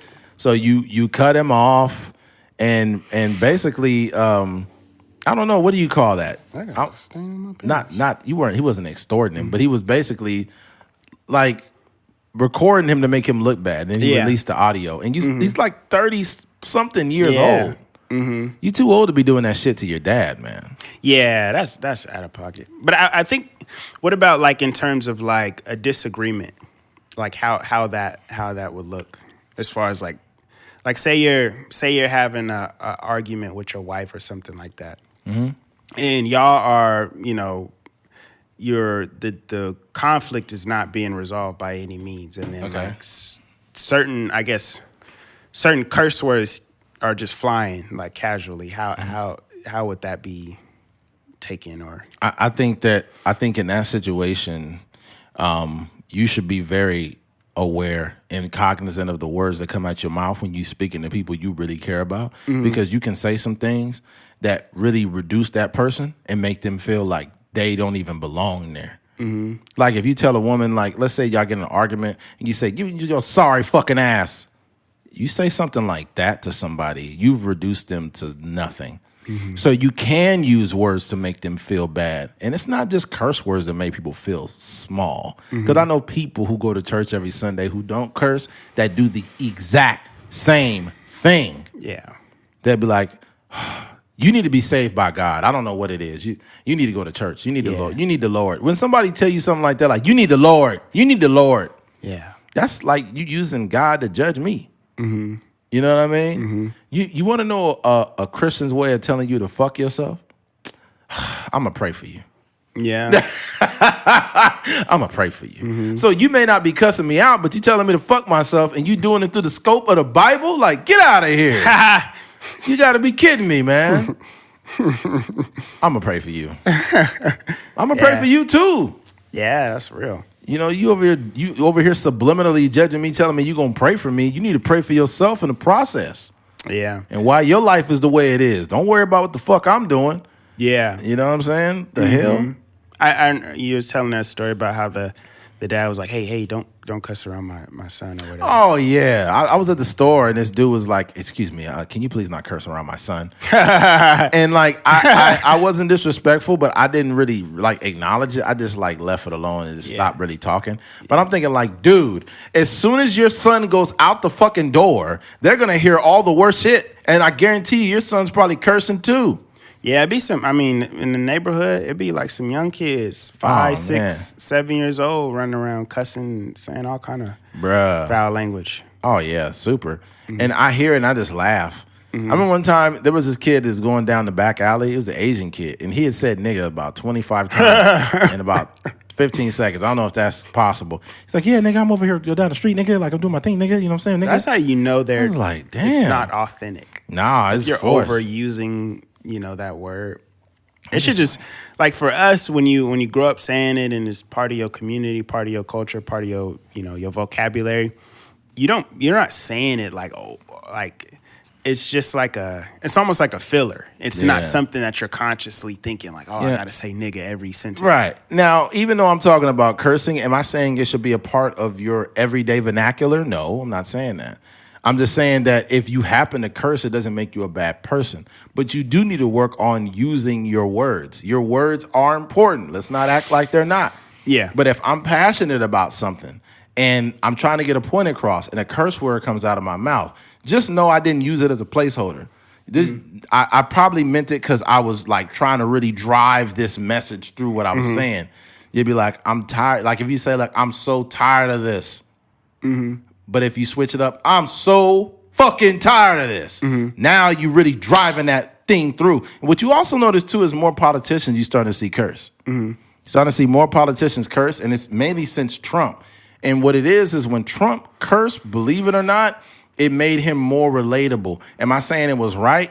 No, but it made him more relatable. I'm not saying it's wrong either. And the reason why it made it more relatable is because when people get behind the closed doors, this is how they really talk. Yeah. They don't say, gosh, Jilly Willikers, I sure missed that. Oh, I was so freaking mad today. Gosh darn it. People don't normally talk like that. I was at this, I won't even say the school because, I was at this private school's football game, and they were, the head coach like really got mad. And we talked about Jeff Chudy on here, how he would let it fly. He ain't worry about nothing. He ain't worry. We're all adults here, and he gonna say whatever he wants to. It might be slightly disrespectful, or it might be slightly racist, whatever. But he gonna let it fly. But I was at this private school's football game, and the coach was like pissed off. I think one of the players had lined up wrong, and he was like, we went over this all week. What the flip, man? And I was just like, you know how corny that sounds? Yeah, that sounds But terrible. even in that moment at a private school, he actually wanted to cuss. Oh yeah, he totally did. But He totally did. Yeah, I think though too you have to control yourself. I think sometimes coaches have a lack of self-control, and I think you could be mad at a player that was lining up. And the best thing you could do in that moment is realize that real nerves take place, and maybe that kid knows where to line up, but his nerves was wrong and he lined up the wrong way. Just pull him to the side and say, "Hey, when you're doing this route and you're doing an H, whatever, where do you line up?" And you'd be like, "Over the top." So you know where to line up. You lined up wrong. Take a play off. I'm gonna put you back in. I think that's more effective than, "Gosh darn it, what the flip, mother freaking flipper." And that sounds stupid too, because your players cuss. So Yeah, like, and- come on, coach, just cuss at me if you're gonna cuss at me. Yeah. He's like, "God darn it, you guys are playing like McNuggets out there. You McNuggets." You're playing like female genitalia. Like, coach, just call me a pussy. I ain't no female genitalia. You're playing like a bunch of bank robbers out there. Oh my goodness. Oh my goodness. That's crazy. Look, I know, this is not a protest in Ferguson, okay? You need to get your head out of your asses. No. Get your head out of your cabooses. Oh, man. People are crazy, man. I think that's true, man. I mean, I'm not a coach, but you see guys like Jeff Van Gundy and even Phil Jackson to a certain extent. You didn't really see Phil Jackson, getting out of character on the sideline. There was a couple times where he, got into it with Pau Gasol and stuff like that. But these are like extremely successful coaches, and the whole rah-rah thing is such, even with like John Gruden, seeing some of his behind the scenes stuff and talking to his players. You realize he did all that to win one Super Bowl. Yeah. But, when he won the Super Bowl, there were some things there that were already in place. When when what's his face? Tony Dungy had basically built left that whole a fully like put together team. Once he left there, he came in and took that team and won a Super Bowl. Yeah. And I think Tony Dungy still has one though. I think he has one with the Colts. Yeah, he won one. Yeah, one with the Colts. I'm so happy for him. That's when they played the Bears. Yeah, Mm-hmm. it was two black coaches in the Who was the other coach? Was it Lovie Smith? Yeah. It was Lovie Smith. Yeah. Mm-hmm. Yeah, it's a trip. Yeah. Yeah, man. But yeah, ultimately, man, look, words do matter. And, if you choose to curse or not curse, that is completely up to you, right?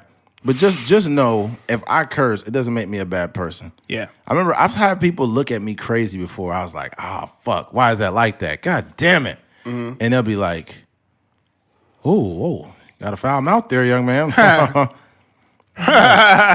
Just because you grew up talking like that, dude, that's not my reality. And by the way, I never cursed as a kid, and I never cursed to my parents or none of that. Mm-hmm. I grew up in a house where that was not okay. We did not curse or none of that. But I became a grown man and talked however I want. There you go. But when I was at school, bro, I was cursing up a storm. All the kids was. Yeah, for sure. Young too. Yeah. Saying all the words. Yeah, that's why a lot of parents too, you think that when you have kids, you think, like, first of all, parents, stop being delusional. Stop. You were a kid once. You know how this shit goes. You get your kid may not curse at home and all of that, but when they get home, they probably a different kid because they ain't got to be around your ass. Yeah. That's how my younger sister, she be cussing a lot. Really? Yeah. I never heard her curse.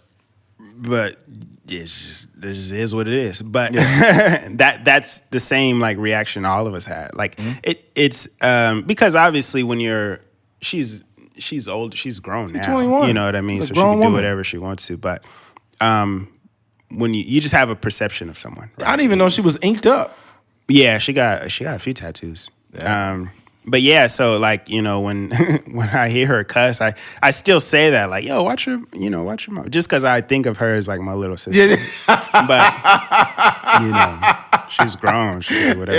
Yeah. That's like your twin. Yeah. But it's just obviously a big gap. Even when I hear my younger brother cuss, sometimes it's still like, because what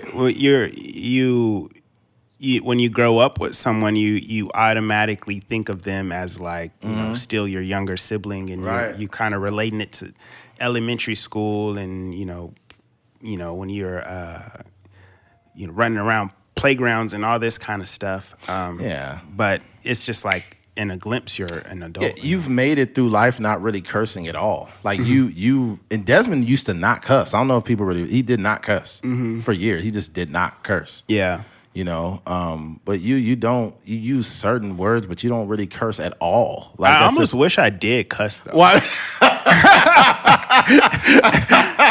Why? Would you just get straight to the point sometimes? No, it's not. It just become a thing. You know what I mean? Like, and it's actually not that big of a deal. It's not. It's just words. Mean? But I've gone so long without really it's just like, not you being part of my language. But sometimes, like, you know, it's easier to articulate things, I think, to express certain emotions. Even like making a song or whatever, like I don't really use curse words in songs and stuff like that. But it would just make life... It's just something less to be a thing. I don't know how to explain it. Yeah. Like, you know, I don't drink. I don't really cuss and stuff like that. Yeah. And it's not really a real reason that I don't cuss. It's just you know, I don't do it that often. That's just something, you know, and, you know, Desmond was like that. It didn't change our friendship at all. Yeah. Because honestly, cursing is not important. It's not like something you need to do either. You know who one of the first people to, like, kind of point it out was Daniel Rios. He just told me, it's like, hey, you don't really be cussing like that, huh? I was like, nah, it's not really. Because when you're having a conversation, you don't really think about it. What's the age gap with you two? He was a year older than me. Oh, okay. I think, yeah. I see him back in the day, like at the bus stop. Yeah, shout out to Daniel, man. Good peoples. Yeah, he played football too, didn't he? Yeah, that's how we used to kick it heavy, because obviously, like, you know, you guys played with Rudy, and my brother played with Rudy and stuff like that. So, like, that was like our connection. He would always have stories about my brother and stuff like that. Rudy, I haven't seen. Shout out to Rudy Rios, man. My cousin. Shout out to Rudy. Rudy always listening too. Yeah, I haven't seen him in a while. Yeah, he's a listener of the pod. He was listening way back, like way back listening. And you guys that's your cousin? Oh, and your dad or your mom? My dad's side. Oh, okay. Good deal. Somehow, I think him and his mom or your mom, or I forgot who it is. Like, you guys already, like, knew him beforehand. I might have heard that before. Yeah, I don't know. It'd be like, you know, sometimes you young, you don't really grasping a lot of the relationship. It'd be like it was a girl that lived next door to us when I was at the apartment. And she moved out however many years later. But the two girls end up dating my cousins. What? So, like, the neighbors that we had, like, come full circle maybe 10, 12, 13 years later. No, longer than that. Like 20 years later or something like that. They end up dating, like, both of the sisters end up dating my cousins. So you just be thinking about, like, dang, like, how time kind of works like that. Them apartments was infamous back in the day. Yeah. I wonder what happens to that guy Ben. Man. I've seen him in so many years. I think Desmond said he had messaged him on something or talked to him. Yeah, he had a rough childhood, man. Yeah, Ben used to be writing poems and stuff like that. Writing poems, really? Yeah. He would carry around a notebook. He was writing poems. Yeah, praise him. Writing poems to the white girls in the apartments. All right, switching gears. No Nut November. This whole thing with the No Nut November, I guess it is. I'll read it out. It is. Oh shit. What is No Nut November? And should you participate? It's the beginning of No Nut November, a yearly internet challenge in which participants abstain from orgasming for an entire month. This unusual annual abstinence event originated online around 2011, probably as a satirical take on November, and since then has grown in popularity. It's hard to say how many people actually partake in No Nut November, but actually nearly 100,000 members of Reddit's No Nut November group. And you might guess it's mostly men, but women are encouraged to participate as well. And it's just a whole bunch of rules or whatever. You basically don't orgasm or masturbate for the whole month of November. Mm-hmm. Here's the thing. I gotta send this text real quick. Go ahead, man. Yeah. Handle it. I'm listening though. The reason why I think it's stupid is because, like, and I don't want to say it's stupid. That's not cool. If you participate in No Nut November and you have this, like, a discipline about yourself, I guess, where you don't want to have any type of sex or masturbation or whatever you're doing, more power to you, but you don't have to do it. And I think that most people operate off of some type of somewhat regular sexual satisfaction, whether it's like through sex or through masturbation. Can you imagine a world where nobody was busting nuts? That'd be a crazy world. People would be like killing each other. It'd be a lot of violence. Yeah. Because a lot of women be the ones that really be mad when they like are sexually frustrated. They'll be lashing out, and then if you finally get them in that room, they either need a dick or food, and then they got both, then they just be chilling. Yeah. What? Some dick be some women's therapy. Yeah, they be like, I'm so tired of this world. I hate this world. They get some dick. They start posting about nature.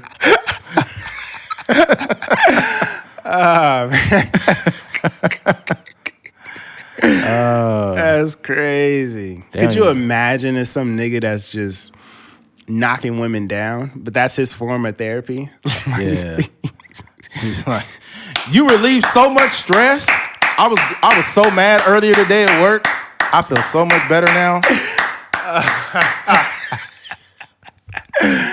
Imagine if they did testimonials. Ever since Jose came over the house, I've been feeling a lot better. If you want to release some stress, talk to Jose. Oh, man. That's crazy. That is hilarious. Yeah, man. Yeah. I don't even know where to go. All right. Well, look, what I'll say is this. Like, look, ladies and gentlemen, if you got to bust a nut, do it. Yeah. Whether it's through sex or if you got to rub one out, whatever. But don't suppress that, because that could influence your mental health. Your sexual, mental health, physical health, these things are all connected. Mm-hmm. And in some way, shape or form, all these needs need to be met in some way. Mm-hmm. You know what I mean? A woman who is sexually frustrated is not usually going to be very happy. I've literally heard women say before, verbally, just standing there like, oh my God, I need some dick. I've literally heard women say that. Yeah, especially in person, and then also like the Facebook posts. Yeah, I've heard it, and it's what? I was scrolling through like an old phone, like some screenshots and stuff like that, and then I had seen a screenshot from this girl that was saying like, dang, I can't wait to get some, and then she had like the eggplant emojis on there. Yeah. I was like, dang, these girls is crazy. Yeah. And sometimes if like you got a chick at your house, you're chilling or whatever, like a lot of women, they're very forceful with the way that they request sex from us. Mm-hmm. It's like R. Kelly-ish. Like they'll just push up on you like you're supposed to be ready for it. Mm-hmm. But man, we can't do that to them.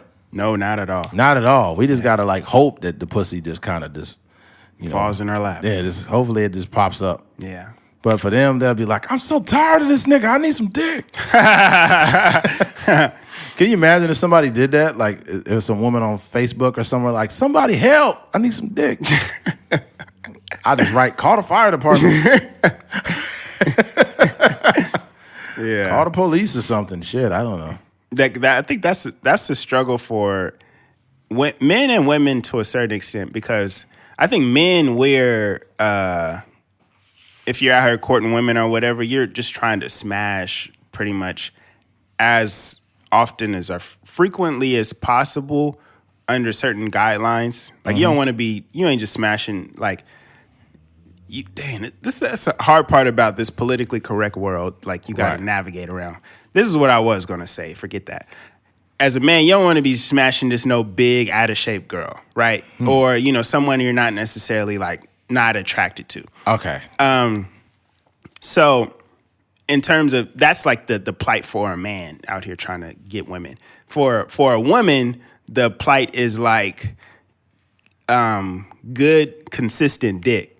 True. You know what I mean? It like she can pretty much have any nigga in her DMs, but if she give it up to a few of those dudes and, you know, a lot of those dudes are not pleasing her, you know, she's still gonna have that same struggle. She's still gonna be, you know, posting on Facebook like, yo, I need some eggplant emoji. That's why a lot of women be low key like still sleeping with their ex, because the dudes they dick be trash. Mm-hmm. So they be just like, it's not that a lot of times women be hoes. It's just they just trying to test out the dick. Yeah. And if it's whack, they just moving on to the next dick. Yeah. That's the truth, man. Yeah, for sure. Not to be, this is like the whole, you about to give some politically correct response, like, you know, but truth be told, like, yeah, there's everybody for somebody. We all like different stuff. But if somebody doesn't like a big girl, then they have the choice to not like big women. Yeah. The same way some women don't like dudes with little dicks. And I've definitely smashed some big women, so I'm not out here trying to act like, you know. They listen to the podcast like, you better mention me. You better say my name. Eating a honey bun. Keith, you better talk about the time we hung out. Why is that the big girl voice? Man. But no, I think as far as the No Nut November thing, the whole science behind it, the thing about science is what these blogs and these doctors and physicians, they like to do research or do these case studies on a certain amount of people. So let's say, you just have like 10 males come in and they're monitoring certain behaviors. They're monitoring, the hair growth. They're monitoring their energy. They're monitoring, how good they're burning calories or whatever the case may be. Mm-hmm. And what they'll do is they'll study them over a period of time and then document all the things that's going on. So what happens, they take that information and then sometimes they'll create articles or they'll create like these peer-reviewed papers and stuff like that. And they'll publish the study or whatever the case may be. And what happens is the physicians or the doctors or whatever, they're very careful with their language. So it may have been a case where somebody that had like some sort of semen retention or they did the No Nut November thing. Mm-hmm. And instead of waking up at 8 o'clock or 8 a.m. every day, they might have woke up at like 7:30, by themselves without an alarm. So what will happen is they'll take that information and then they'll go to the blog or the article or whatever, and they'll be like, studies show that semen retention can or possibly lead to more energy or something like that. You know what I'm saying? So basically I'm saying is you can kind of skew information or something that happened in any sort of way. So for the people out there that are like, yo, I heard that, semen retention can do this, or I heard that, not nutting can lead to this, and this. One thing is you have to do is definitely experiment on your own. Like, because something that worked for one person that wrote that article may not actually be the same for you. True. You know what I mean? Sometimes, like for me, caffeine doesn't affect me in the same way that it does some other people. So whatever science you have about caffeine, like, it gives you more energy, or, if you drink too much, you'd get jittery and all this kind of stuff. I can drink coffee or I can drink a Red Bull and go to sleep. So I say that to say, like, everything is case by case. So you can't really lean on a lot of these articles. And then secondly, my thing is, it's the discipline aspect of it. Like if you are, participating in this thing for the discipline aspect of it, I'm all for it. I think like every now and then we got to kind of reset. Like sometimes like what I'll do is like I don't do it anymore, but I had a goal and I kind of fell flat on it, where I was like calculating my day or putting out my goals on a daily basis. Or I would say like, oh, okay, I'm going to try to post a TikTok video once a week, or I'm going to try to write or me and my boy going to meet up and write or share pages from our script every week. That's like the type of discipline that I can understand if someone is doing that. Because I think like how you do anything is how you do everything. So if a person is like, yo, I'm focusing on creating content, I'm focusing on my podcast, I'm focusing on my music, I'm not going to be out here chasing hoes or whatever. I'm going to use all that time and effort that I use trying to chase hoes and have sex with women and stuff like that. I'm going to use that time and focus on